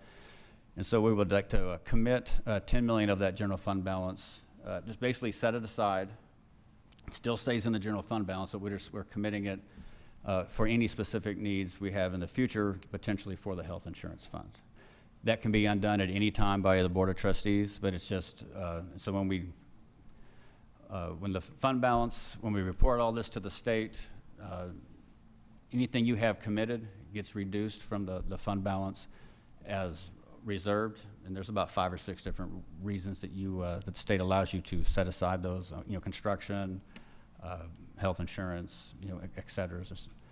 And then whatever the remainder balance is, that's what is reported to as unassigned fund balance or available fund balance. And so a lot of times, as a district such as ourselves that has a very healthy fund balance, we want to be able to show to our community that, hey, we have a high fund balance, but there's a purpose that we have for these monies to make sure that in case of an emergency or in case of times of need, we have monies of our fund balance as set aside to help us and be prepared for those in those situations. So that's kind of why we want to come back at a later time, May or June, before the end of the fiscal year, and request the board commit a certain amount, just looking at $10 million to reserve it for our health insurance. Do you have any suggestion on, when our legislators are working on budget and how much money to give schools? I've heard in committee somebody calculate up all the fund balances of districts and say, look at all this money they have. And they don't tell us what was reserved or unreserved. There's that information. Do you have any suggestion as we go through this process, any way to make that clearer? And I still don't know how it's going to translate, but any thoughts we can at least do from our side? I mean, we can't control if other people misinform, but we can at least do something from our side. No, typically when the legislature states districts or fund balance or excess fund balance or the amount of all the districts in the state fund balance, they are talking about the unassigned fund balances. So in our case right now, they would say $178 million. If we committed $10 million, then the amount would be $168 million. And so that's why districts are able to do that. And the state gives you reasons to do it. One is a disaster. One of my previous districts, we were on the Gulf Coast, Hurricane Alley, we had some money set aside, and every district is subject winter storms, doesn't matter where you are in our state, emergency and bad weather things happen. So that is one of the reasons as well.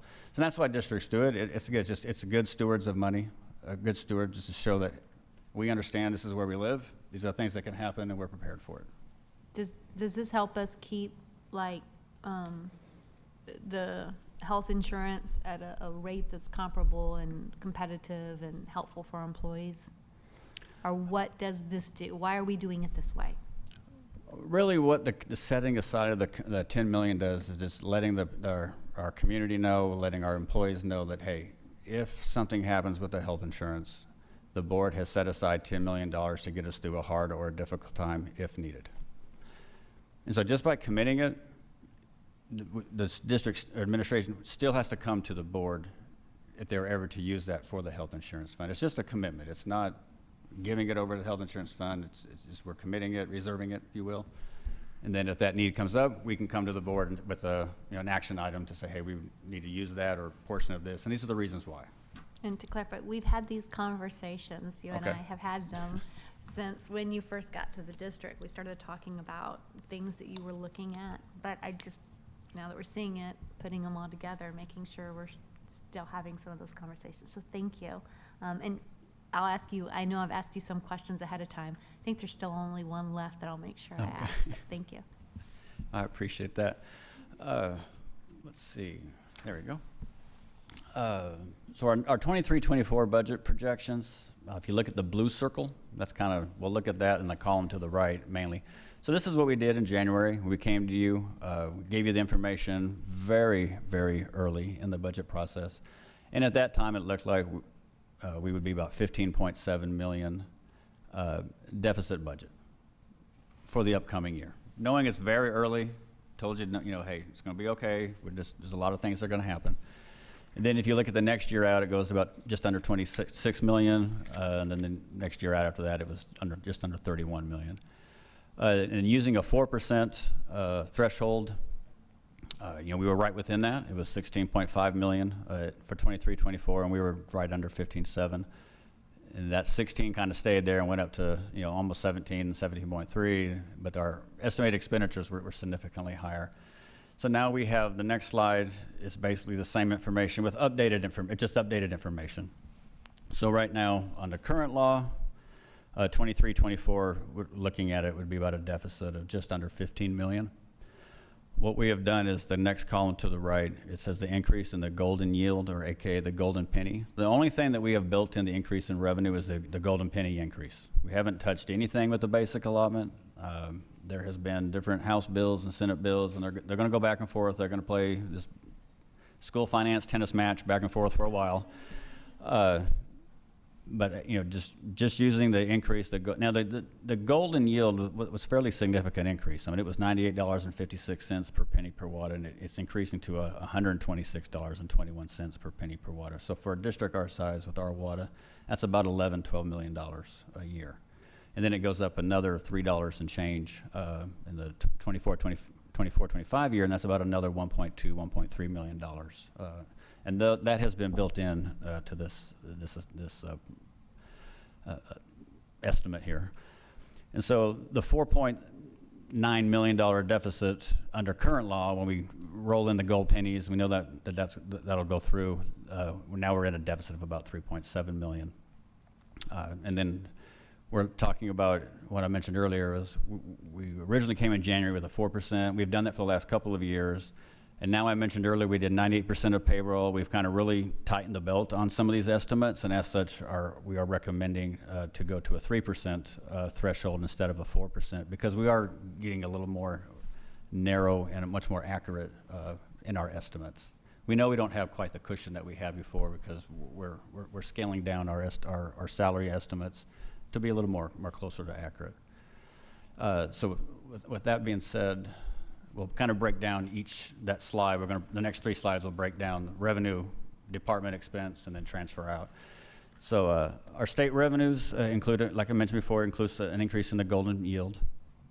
The local revenues include update collections for the MCR update, which is our maximum compressed rate, and an increase for interest earnings. So again, a lot of this is very early. There's been a lot of talk on both the Senate and the House about further reduction, compression of the maintenance and operating tax rate for school districts, and that is really not built into this. But at the end of the day, it should wash between state funding and the local taxes being less. Sorry, Pete, I just want to emphasize that point, because I've had several questions as we've been talking about that in bond presentations about the state compressing the M&O side. And there's some concern when the tax rate is going to drop that we have less local collections, which is true. But if you just look at that piece, then it feels like we're getting less money, but that's not what you just said. So can you just clarify that one more time, that even if they compress the M&O side tax rate, that doesn't affect our overall funding because of how the formula works? Yeah, basically how the formula works. We'll go to the Pete Poppy simple method, one student district, so if you have your $6,160 per student, and normally you collect taxes of $5,000, well, the state would give you the $1,160 to make you whole. Well, now if they come in and say, hey, school districts, we're going to compress your M&O tax rate, so now you're not going to collect $5,000 in taxes, you're going to collect $4,000, because we're going to give our local constituents $1,000 reduction in their property taxes. Now you're only collecting $4,000 locally. Well, the state now will give you $2,160. So we are held harmless. We're held harmless. The state funding will just go up enough to offset the decrease on the local tax collections. And so that's how, or actually for us, we just get to keep more of our recapture. But at the end, it's the same. So we have, a current law, we did 43,543. Look at our revenue. You look at the change between the 23-24 current law and the yield. The increase is $11 million in state funding. All the other numbers are the exact same. So it's the state funding due to the gold pennies. Next slide, we talk about, this is just the payroll information. The budget, the numbers that we see here, does include a 2% increase in compensation, which is what we had came to the board and you adopted in the assumptions back in January. And we increased the healthcare contribution, that 360 to 410. That is in that yellow. That is the 2.479 million. which kind of offsets the $3 million drop in the transfer out. Then we have our pay study adjustments, all the things that we had before with new positions. We did have actually some, because we were staffed in this current year at a little higher estimate enrollment than we expected, and then we do have some enrollment growth next year, but it's still less than what we had budgeted for, so it's about $1.2 million decrease those costs. Early college, high school, adding in another year. The new positions for the special education that we had mentioned earlier. New positions outside of our formulas. The salary cost, again, we have the new campus, $150,000 for elementary, 30 that will kind of come in the second half of this next year. So there's really, that's pretty much straight, plain forward, about $375 million is a category for both of those. And then our actual non-payroll submissions. So the ones that are, the numbers that are in blue, so those are just, we've compiled all the department requests. The ones that are in blue are the ones that were higher, or I don't want to say significantly higher, but they were higher, much higher than the previous year. And we had not had we are still in the middle of the process of meeting with those departments and going through and really breaking down why the increase in the request. You know, the majority of it is due to just contracts are more expensive right now. I mean, for software, for whatever it is that we have, those have all gone up.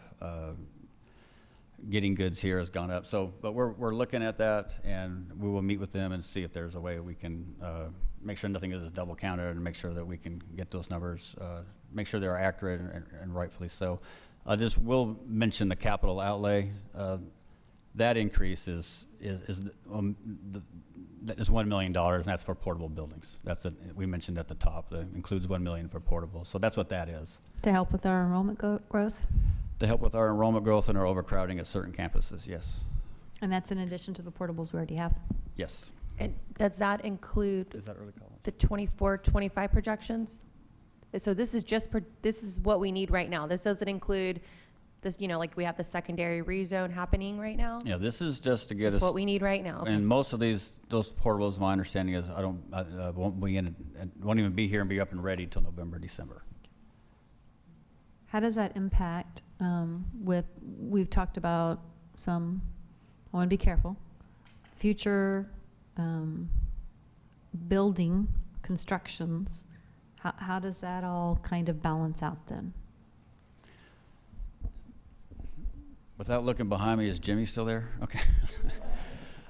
No, we have the portable needs. We have the early college, high school has some portable needs.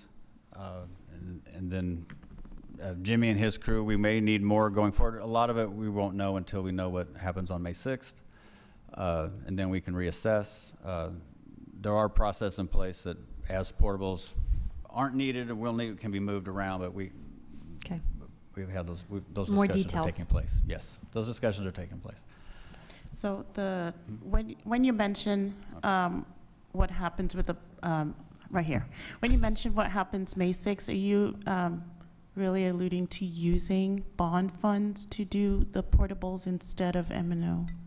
Actually, that wasn't the intent of my comment. My comment was depending on if the bond passes, then that will dictate what happens in the future with where the portables will be needed and at what timeline. Okay, and there was a discussion about using bond funds and bond savings, and we saw some of that in a previous slide today for portables.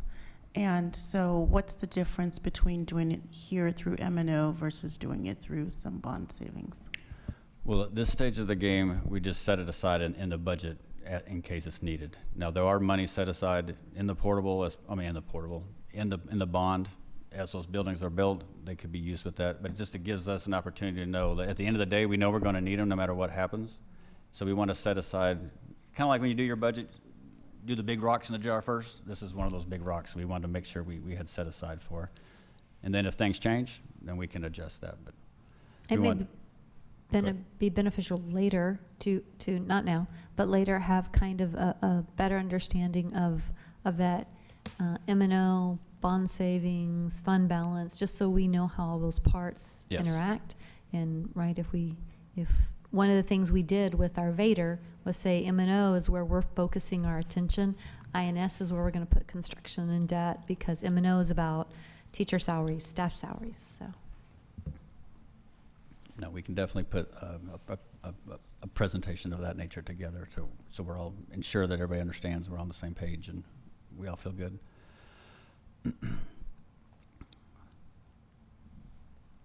In the last section, just the transfer out sections, you noticed it was we had 7 points, a little over 7, and now we've reduced that to 3, and then so the total.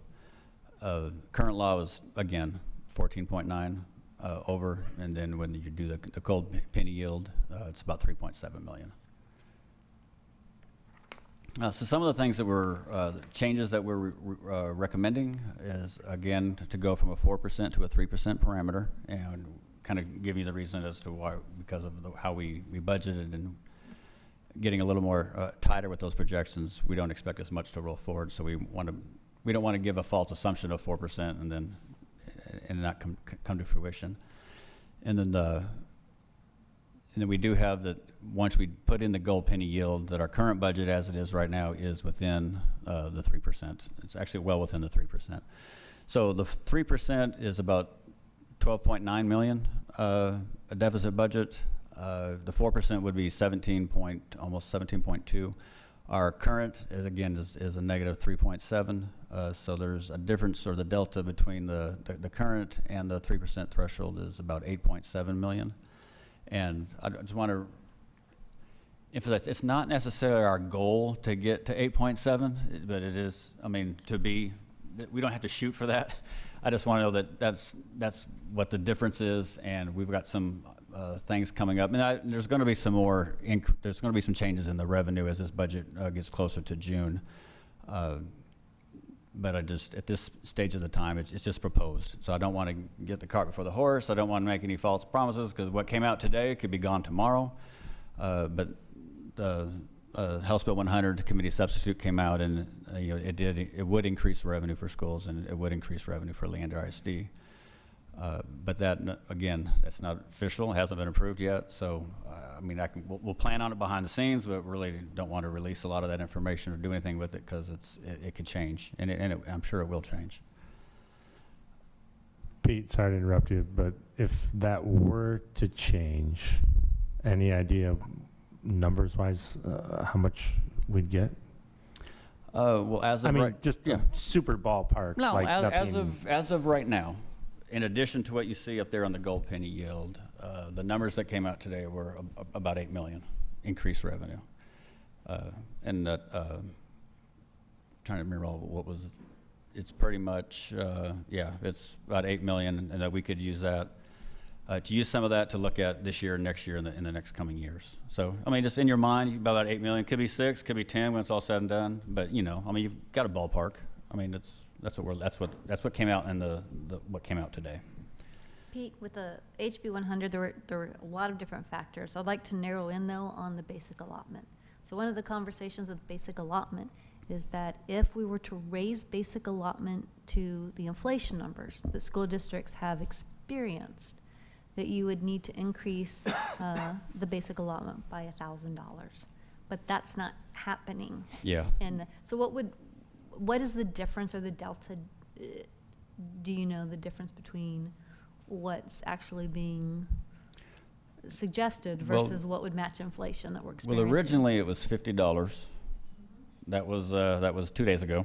And teachers were offered $2,000. Yeah. So I know. Yeah.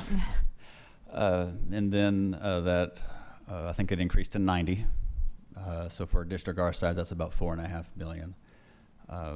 In some of the committee substitutes, they removed the cap for the fast growth allotment, so that was about a 1.8 million increase for our district. But as far as the basic allotment, so if you think statewide, it's about 1.45 billion for every $100 increase in the basic allotment. And so both the House and the Senate have really kind of set aside about $5 billion for education. Now, what all that looks like, and that's separate from property tax relief.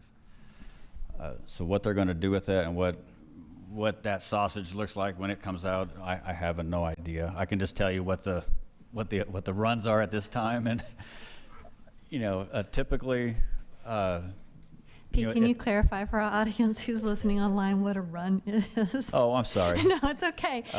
But just I for, got you. we're like, what in the world's going on with that? So when a bill is released, or at least on school funding, typically what happens is it is sent to different groups do it, whether it's TASBO, TEA, or Moat Casey, or Legislative Budget Board. They will take that information, the increase in the basic allotment and the increase in the fast growth cap removed, and they will do what's called a district run, and they'll run the numbers through, basically like the summary of finance template, but they'll run it with the new scenarios. And then they'll send it to the representatives and the senators, and eventually it makes its way kind of down to the school districts. And so the senators will kind of, they make sure, are all my schools going to be, helped by this? And then we get the information, we kind of look at it and kind of give our information back and forth, and then it goes back to the legislature, and then they meet and greet, and they kind of, I like this, don't like this, and this doesn't help mine, it helps, and they do their negotiations, and then it comes through. But that, when I say a district runs, that's what I mean. It's an excellent summary. And to be fair, I mean, I think the numbers are off dramatically, but there's discussion and we're talking, and I think those are good things. And I think there are some lawmakers who really want to see some changes here. So I appreciate those discussions. Yeah, it's just interesting. It was just 4 years ago we had a major school finance overhaul, and it's almost like we're doing it like almost again, and I'm like, usually it's about every 10 to 15 years, not every 4, but hey, but we're also in unprecedented times too. So this is definitely both on the inflationary side and also on the state revenue side. So, but they are working. There's a process. You just got to let it work. I have a question. Yes, ma'am. So when it comes to increases in basic allotment, my understanding is that you have to set aside a certain percentage to apply as increase in salaries or apply to salaries, but is there something similar for the increase in the golden penny yield as well? Okay. No. And then for the $2,000, was it like a one-time bonus, or is it a increase that the school districts are going to have to My understanding, it's a one-time from the state, but they haven't really released a lot how that's going to officially work yet. But And that's on a Senate side discussion. As Pete said, House is pulling out things, and so when the House is like talking about increases in basic allotment, that'll be increases in teachers, and they're also talking about some retirement funds for our teachers as well. Yeah. So if you recall House Bill 3 in 2019, it changed it so that you said whatever increase we got, 30% of that had to go to salaries for teachers, counselors, librarians, and nurses. So what they've done, or what's being proposed, is any increase on the basic allotment, not on the gold penny yield, not with the fast growth allotment, but on the basic allotment, that 50% of that has to go toward salaries for our teachers, librarians, nurses, and counselors. And so, as proposed, the $90 increase in basic allotment right now is about $4.5 million. So 50% of that is $2.25 million. 1% raise is $3.1 million. 2% we have built in is 6.2. So I don't think we're going to have any problem meeting the 50% test on that one. And if more money comes in and they do some things differently, we'll make sure that we're in compliance, because at a minimum, we want to. Any raise we give, I don't think it's going to be an issue us not being anywhere close to. We'll be well above, I think, the whatever is required. So the next piece is kind of just the out of the box, kind of a little bit different. Want to get your feedback, kind of at a high level. So I got excited. I got one more. No, this is it. Okay, good. So the salary increase, we've talked about it. We built 2% into the budget. I know the board has expressed in other meetings that they would like to go, more than that. Again, waiting and see what the state happens. But I think at this stage of the game, Gina and myself are very comfortable in talking. If the board felt it comfortable, they want to go ahead and increase that at this time to 3%. I wouldn't go above that at this time. Again, once we know better figures, we can always come back and increase that.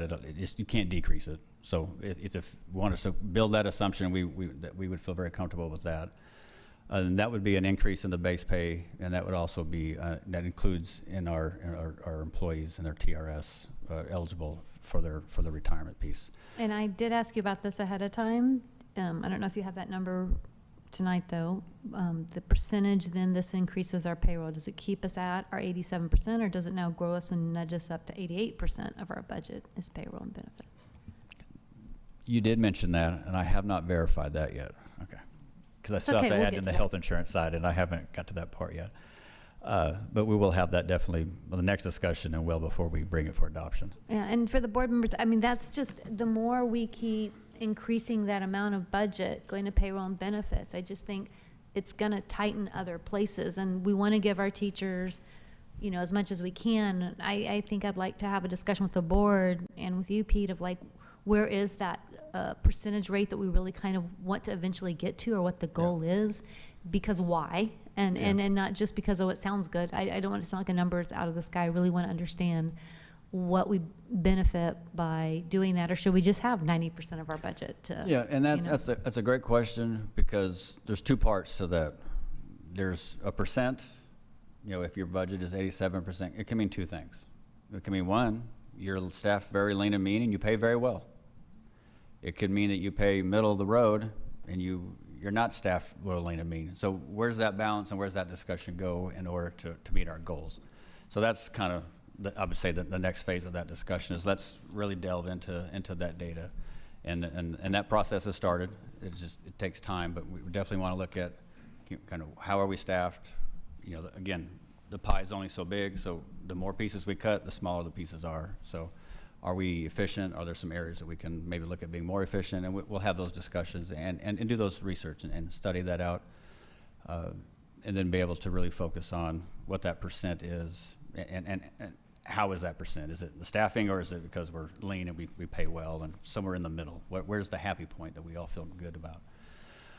So one of the things that we really is never done before, it's unique, and met with Carolyn. She did a fabulous job. She kind of had it from one aspect over here, and I kind of had an idea over here, and we kind of merged the two, and so I wanted to just kind of give you the real high level. So one of the things we've done since I've been here, and I think you guys have done it a little bit before, and a lot of districts have done it in the last couple of years, is kind of the one-time payments. It's you know, everybody had done them on occasion, but now with all the things that had gone on the last few years, it's kind of become fairly normal. And so one of the things we wanted to do is, okay, well, how can we take the one-time payment and actually build it into the budget, and not only just build it into the budget as a one-time payment, but build it into the budget that helps focus on or strives toward or reward longevity or to promote longevity. And so, again, I'm just a middle reliever guy. I'm not the closer that comes in, but just kind of wanted to just mention that what we've talked about is to come up with amount, one-time payment, that you get X amount based if you're in 0 to 4 years. And then if you're at year 6 to 9, you'd get a little different amount, a little higher amount. If you're at 11 to 14, you'd get a little higher than that amount, and it would kind of stagger it way up.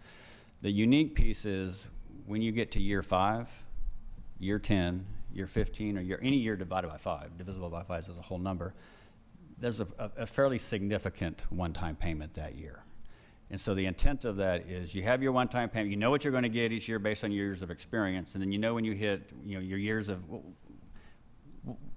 we'll get the specifics, is it consecutive years at LISD, or is it any years at LISD, whatever it is, we'll come up with it. But once you get to year 5, however we determine it, your one-time payment will be significantly larger. And then next year it goes down to 6 to 9, and then when you get to year 10, it's another big increase. So just to kind of give you the piece that, and it's kind of the feedback we had gotten from the board over the time to do some things a little different. But there's a lot of longevity nods going piece. on. Yeah. I mean, longevity is something I think we've all talked about a lot. So this is really exciting. That's really good work. Thank you all for considering that and continuing that discussion. Well, we're excited, and we're going to let Carolyn get all the credit on May 11th. And no, but it was definitely a team effort, and she'll bring you the specific and the details of it. And then another idea that we have talked about is, not a lot of our employees, and I didn't pull the number, but we don't have a lot of employees that really payroll deduct into a 403B or to a 457 deferred comp. So one of the things we wanted to talk about was let's give some of our, I guess, give our employees an opportunity or incentive to kind of set aside, and the earlier you're in your career, the better, but better late than never, to set aside and begin a retirement piece that will help you when you do retire to kind of that gap between TRS and and your standard of living that you're used to. So one of the things we've talked about is doing like a dollar for a dollar match, or up to 500, or 50 cents up to 50 cents to a dollar match up to 1,000 if you match to that effect for your 403B or 457. And we talked about adding in just another tool in the toolbox, add in an indexed universal life.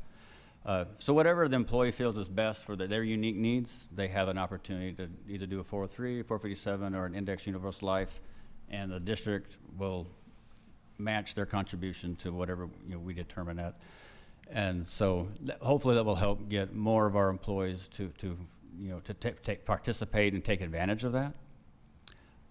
So and again, Carolyn will come up with those numbers on May 11th. But our ultimate goal was to look at compensation just a little bit broader, and try to take some of the information that you have submitted back to us, and by the questions and your comments about build in the longevity piece. Instead of doing a one-time payment, could you just build it into the system so you know exactly what you're going to get. Here it is, and it goes up as you spend more years at Leander ISD. So that was our ultimate goal. I think we've come up with something fairly creative with your feedback, and we're looking forward to you seeing the end result on May 11th. So when you say the end result on May 11th, I'm sure board members are calculating this too. Sine die is May 29th. And I know we don't want to not do our work. We want to get our work done, but I'm thinking some of that funding in there could really impact what would we may be able to do more with that. How does that balance out, or what are y'all's thoughts on those next steps? Well, next step, my comment is really referred to as the longevity piece and the 403B piece. The compensation, those conversations will probably happen up until the day before we adopt the budget. Okay, I mean that's it may be and come to you after we adopt the budget and do that. We may just have to. That just depends on. Thank you. Yeah, good clarification. Timeline. Thank you. Yes, timeline of the legislature. All right. So just to kind of recap real quick, we have a 2% built into the budget. Earlier, I don't think I mentioned it, but we had 2.8 for special ed stipends back in January. It really came in about 1.8 million because $1 million of those stipends we already had as stipends, and so we just added to them. But when we did it, we threw the whole number in there, and so we clarified that.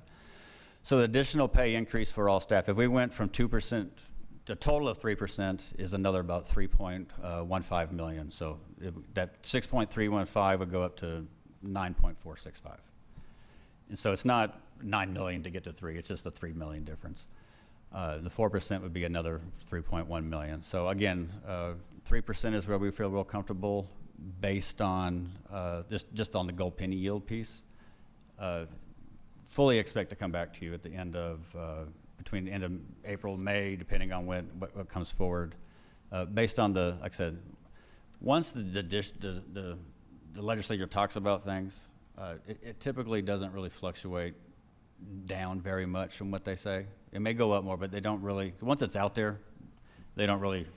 They're kind of but they haven't finalized it yet, so we're not going to say it. So we will wait until that time, but we will have those scenarios worked out already. And so if, like I said, there's nothing I would appreciate more and love more than be able to come back to the Board of Trustees and recommend a higher percent and something that we felt comfortable with both year 2 and year 3 out. The longevity pay, what we've looked at right now, it just came in just under 5 million.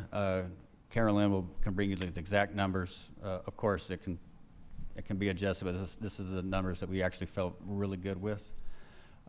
Employer contribution match, assuming 25% of our employees take advantage of it, it comes in at about 700,000. If 100% of our employees took it, it would come in about 2.8 million. And I would love if 100% of our employees took advantage of it.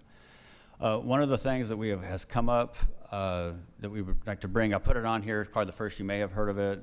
You may have had people ask you about it, but one of the things we want to look at is local leave pay upon retirement. And so this is something that I want to just kind of, there's a court case on this, so I want to make sure that everybody's clear. And So let's take, for example, the board were to approve something like this in May. And then when someone were to retire, the only days that we could pay them for were the days they have earned after the board takes actions in May of 2023. So if someone's retiring this summer and they have 100 days, none of those days are eligible because the policy was not in place by the Board of Trustees. So it's only once any days earned or local days earned after the board would actually officially adopt this type of a policy. So it unfortunately doesn't help a lot of our employees who may be retiring in the next 1 or 2 or 3 years, but it would help going forward if it's something the board decides that it's something that they want to do it.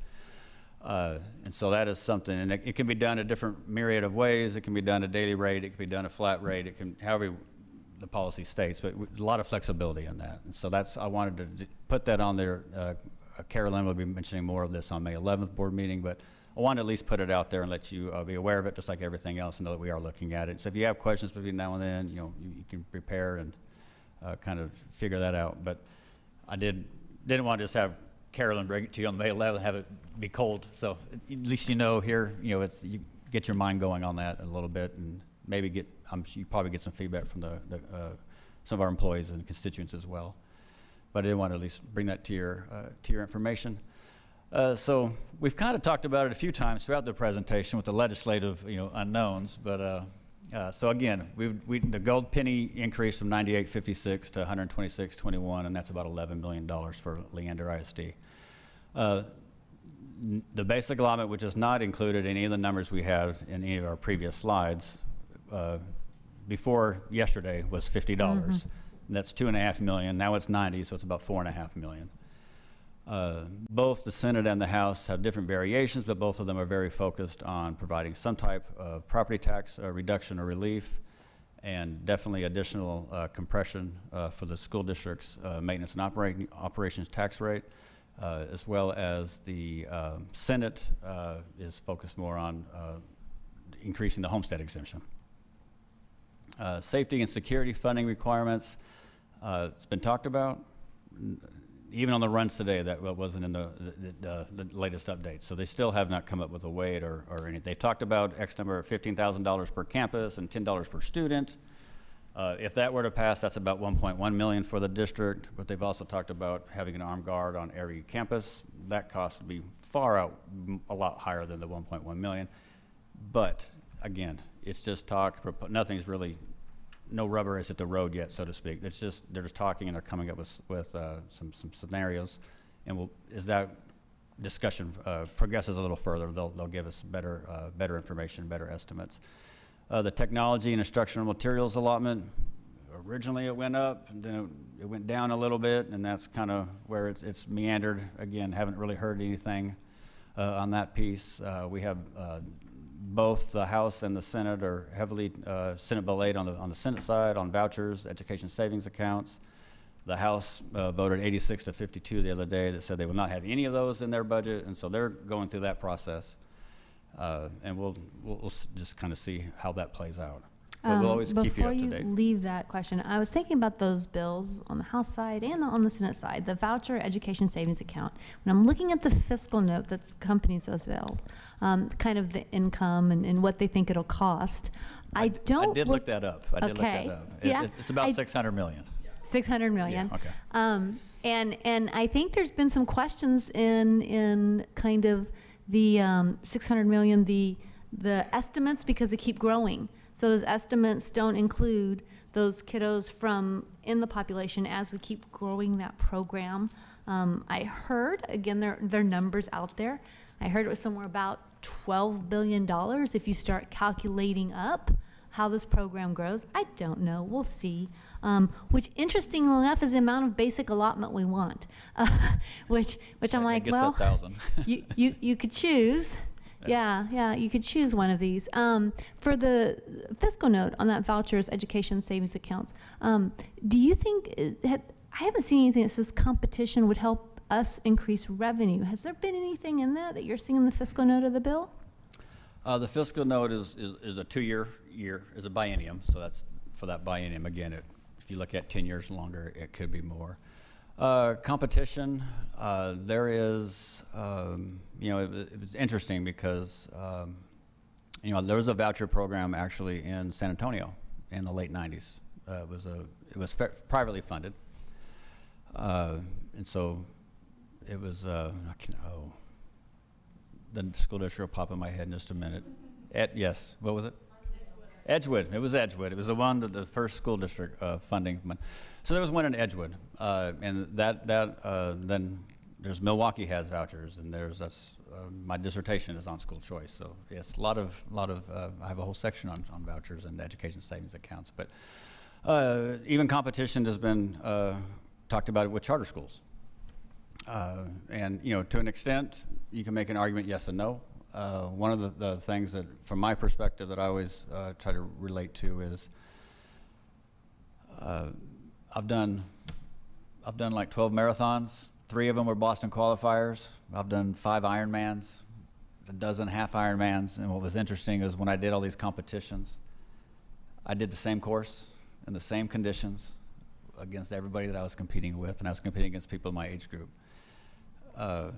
When you compare a public school district and a charter school, and then also to a private school, the finish line isn't the same.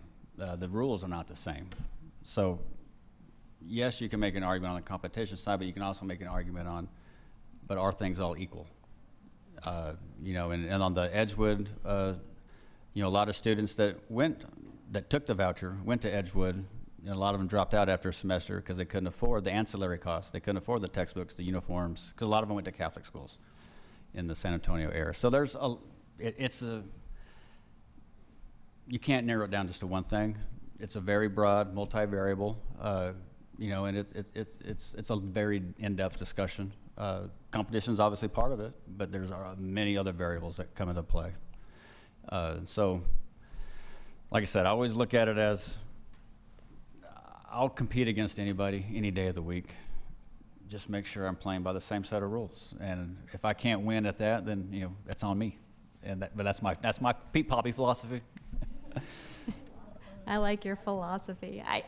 I do. I think we're going to see more discussions. There could be some really good discussions to just kind of help. I think one of the things that I've heard in the discussions that I've really enjoyed, and it isn't related to budget, so I'll table it for next time, but a small teaser is that do we really need stars? Star the best score, the best test we do, right? There's been discussion of, well, why don't we just all do norm reference? Yeah. So I think there's some interesting discussion that we could maybe have, yeah.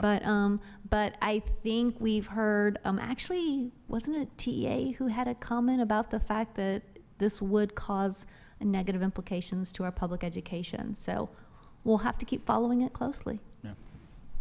So I have a question regarding the safety and security funding and requirements. So my understanding from what I've read or heard is the requirements are up here, funding is down here. So whatever they approve, we still have that gap. And so those are kind of what we've anticipated and we know is coming. And so that explains some of what we have in our bond package. Yeah, we do have a lot of items, and that's one of the parts that we do mention in the presentation, that there are safety security items in the bond to help us get a head start, because we know TA will be mandating some things, and we do know there's a gap with what has been proposed so far. So it's important that some of those monies will be earmarked for safety and security as well. It's just some other unfunded mandates, right?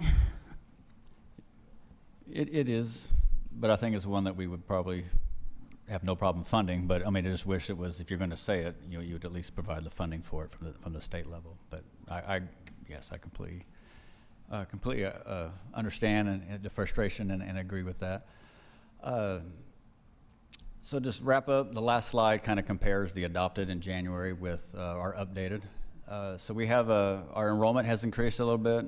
We have added 4 pre-K3 classes in the district, and that's increased 120 students, half-time students, so 16 or 60 full-time equivalents, but 120 kids. a budget parameter, we're recommending reducing it from 4% to 3%. The staff pay increase, we had 2 in January. We kind of left it as a question mark to get the board's feedback, but we do feel comfortable at 3%. And again, we can add it later, but I would not at this time advise going above 3 until we really know what funding is coming forward. We originally had $1 million for staffing formulas with pre-K. It actually ended up being a reduction of $800,000. Again, I mentioned earlier we had the 2.8 set aside for special ed. It ended up actually was 1.8. The increased contribution towards the health insurance, reducing the transfer out, moving it up, and then moving it up to in the pay or the monthly contribution was a net overall decrease to the budget of $2 million. And the tax rate was originally 7.917. It has further been clarified as 0.7944. And when after the state legislatures meet, that will drop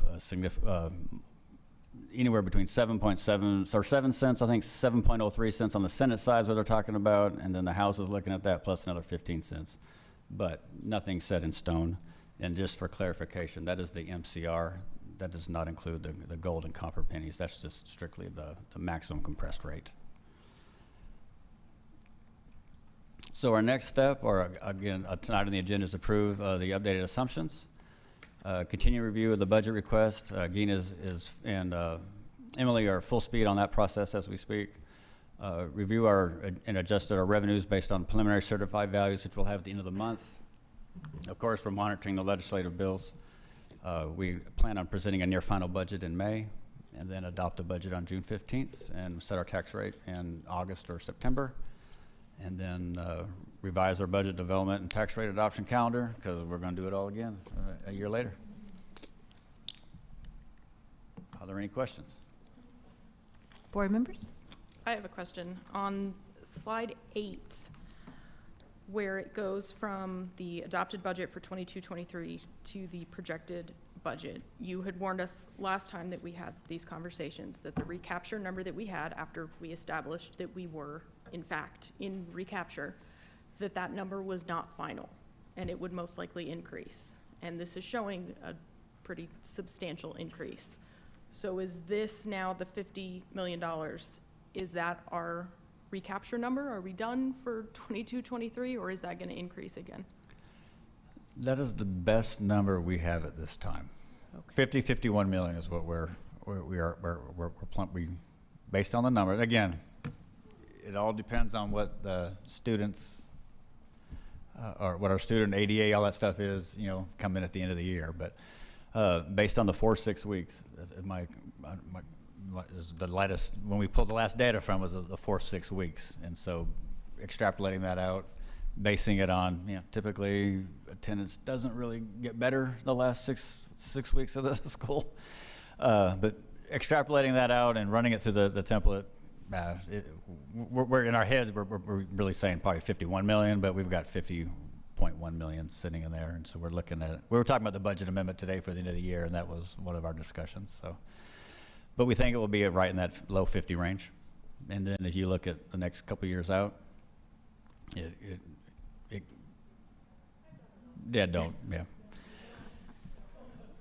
Yeah, and that's, and again, that's not including if they increase the basic allotment, that would decrease that recapture payment. If they decrease the M&O rate, that would obviously decrease the recapture because that's less local taxes coming in. So, but that's based on current law. Any other questions? Board members, this conversation only builds and gets harder as we continue. This is your building block conversation for the next conversation, the next conversation, the next conversation. The next item on our agenda is to adopt some parameters. So to be fair with everybody, if you have your questions, you need to ask Pete now, because the next conversation is harder if you don't ask your questions now.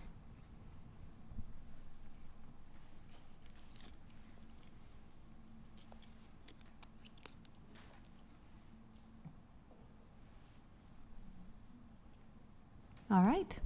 I think I waited the Sarah Grissom amount of time. And we're going to go ahead then and move to our next agenda item. Pete, if you will take us through this and very carefully, let's talk about what it is that we're asking the board members we're going to go through. Because if we're not aligned, we need to know, because our conversations will only get harder and longer if there's something you wanted to change here. So let's have it out now, discuss it, deliberate. We'll start with Francesca, just so you know, we'll move down the corner. But Pete, go ahead and let us know. Yeah, you get to kick us off. Yay. Yeah. So basically, in a nutshell, we're asking the board to, number one, is reduce the parameter from 4% to 3%. We have a 2% budget compensation increase built into the budget, and we're asking the board, or we're recommending to the board, if they want to change that, a recommendation is 3%, or keep it as is, but don't go above 3. Okay, so then as board members go, we want to hear what y'all think. Yeah. I want to hear from them then, as you're talking this. Are you good with the 4% to 3%? Yes. What's the amount for teacher? What's the next pieces we need to know? I'm sorry, what was the amount per teacher?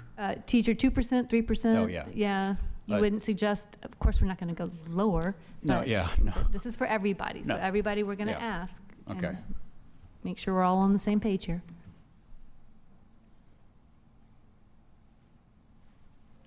I just want to be clear that the 2% raise is for everybody, not just teachers. Sorry, I was like, everybody. Yeah, everybody's going to answer this. Yes, for everybody. Yeah, great. Thank you. Yeah, Wait, is that the only two things we need in this, or is that, what else? Oh, and the enrollment, the increase in enrollment with the pre-K3 classes. So do you agree with that enrollment number? And if you don't, then you need to tell us what number and why you picked that or whatever, so we can have that discussion. Oh, okay. Is that an assumption? Okay. So add two things, the enrollment, the 120 students increase for pre-K3, and then the health insurance funding, that change. Going into fund balance. Yes. Well, the transfer out decreasing, and then the 2.479 million going up to the monthly contribution. And that fund balance thing in regards to the health insurance, that's a discussion the board will have at a later date. It's not included in this, right? That's not an assumption. That would be something we would bring to the board for action at a later time. So health insurance contribution, just. Yeah, 360 to 410, and then the swap, I think if you will. if you pull the attachment, if you open the attachment, might be it's easier quicker. to see on that, because everything that's changing is in red, and so you can very clearly see what that looks like. That's tremendous. Board members, let's use that to guide our conversations. That's what you do. Francesca? So we got everything I'm seeing here, I'm fine with. Well, this is for next year. You had mentioned the other items like the one-time bonus and the longevity and all of that, but those are not, we're not talking about those here. No, those will be at May 11th with the compensation plan. Okay. That was just kind of give you the parameters and kind of whet your appetite to what we're looking at, and just to get your feedback. So these are the assumptions, and I don't remember, Sade, if you were here when we did assumptions, but for board members who have been here, okay. So the assumptions build out the next stages of conversation. And if we're not all agreeing with this, the next stages of conversation will be harder. It's going to keep getting harder. So we need to have our building blocks and know what it is we want. And if we don't want it, then tell us. Let's have a discussion. So you're, okay, Chris? I'm good as well. I just, this just allows Pete to do his work and his team to do their work. And so, yeah, I appreciate all the explanation that you gave us, and I'm good with what I see. I'm good with these assumptions to start us on this process. So looking at all the pieces, the student enrollment number, the budget parameter, the staffing formulas for pre-K, the stipend adjustments, all the pieces here in red, healthcare and budget payroll at 98%, M&O and tax rate. If I do all what's red, I agree with all those pieces too. I had a quick question. The pre-K projections, do we anticipate more individuals registering? There will be more than the So you'll than come the back to us 120. if we see that number increase? At this, stage, what we determined to do is to go ahead and add pre-K 3. We met with the instruction side, but the goal was to add it only at the places where it didn't require us to add a portable at this time. Right. Awesome. And so that's freed up, or that was the 4 that we could do. Going forward the year after next, then this process will continue, because we know we're going to have more than 120 students. That's what I'm looking for. I think you know where I was going. I got you. Yeah, no, I'm happy with this. I'm just, I'm disappointed in our state legislators and the position they're putting our local government body in right now. And I'm thankful for our legislative committee for getting out there and advocating, and hopefully we'll have a miracle come sine die. But I thank you for doing this, but also thank you and Carrie Lynn for listening. I know last year during budget conversations, this board wanted to give the world to everybody, but we couldn't. But you guys went and found some awesome ways retaining our staff. I think that's awesome. I'm just thank you all so much for listening. Oh, thank you.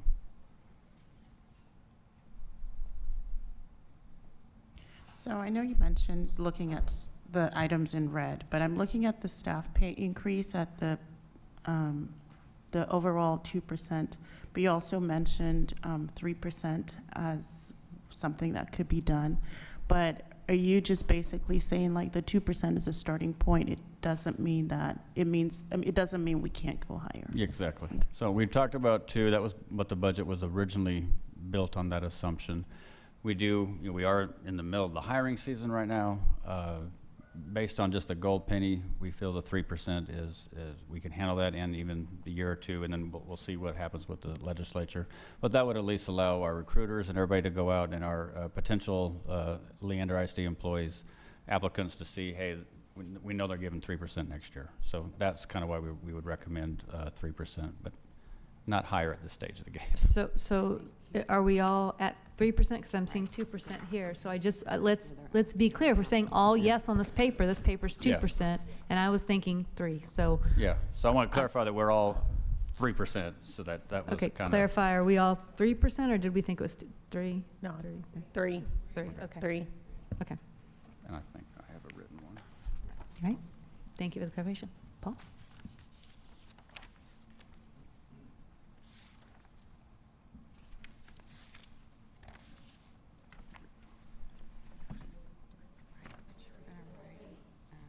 Oh, I'm good, yeah.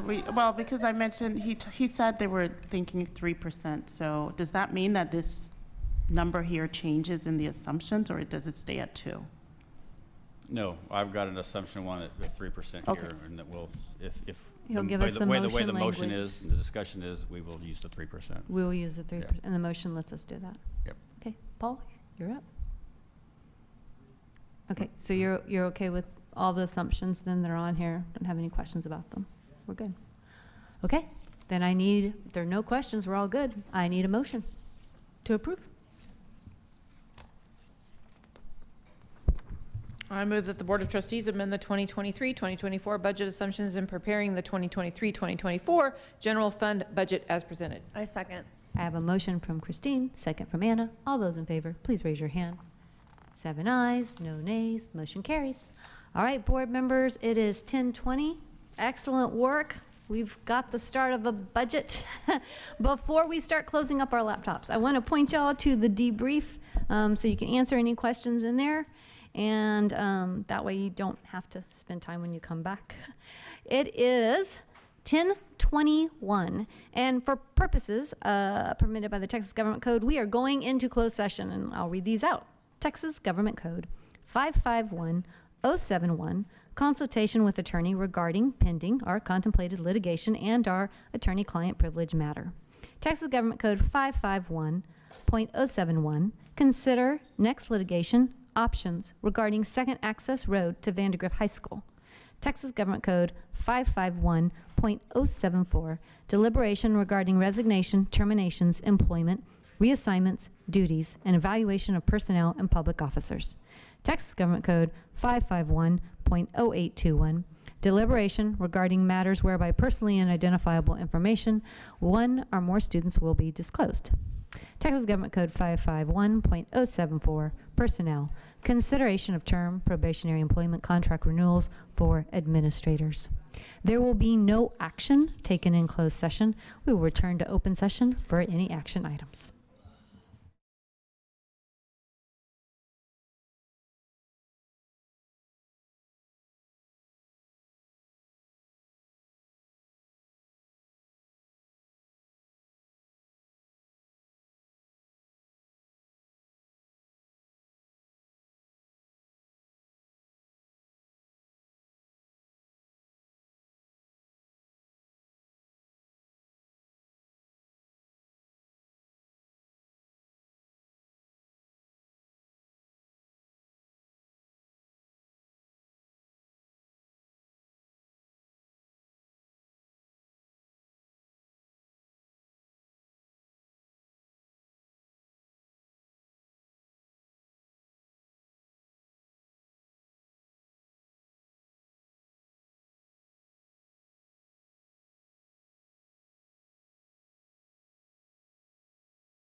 Board members, it is 11:45 and we are back in open sessions. Are there any motions from closed? I move that the Board of Trustees accept the recommendations for probationary and term for administrator contract renewals as presented in accordance with the salary scales, policies, and contracts of Leander Independent School District for the 2023-2024 school year. I second. Okay, motion from Francesca, second from Anna. All those in favor, please raise your hand. 7 ayes, no nays, motion carries. I think that's all of our motions from closed. There are no other agenda items before us, so if there is no objection, board meeting is adjourned.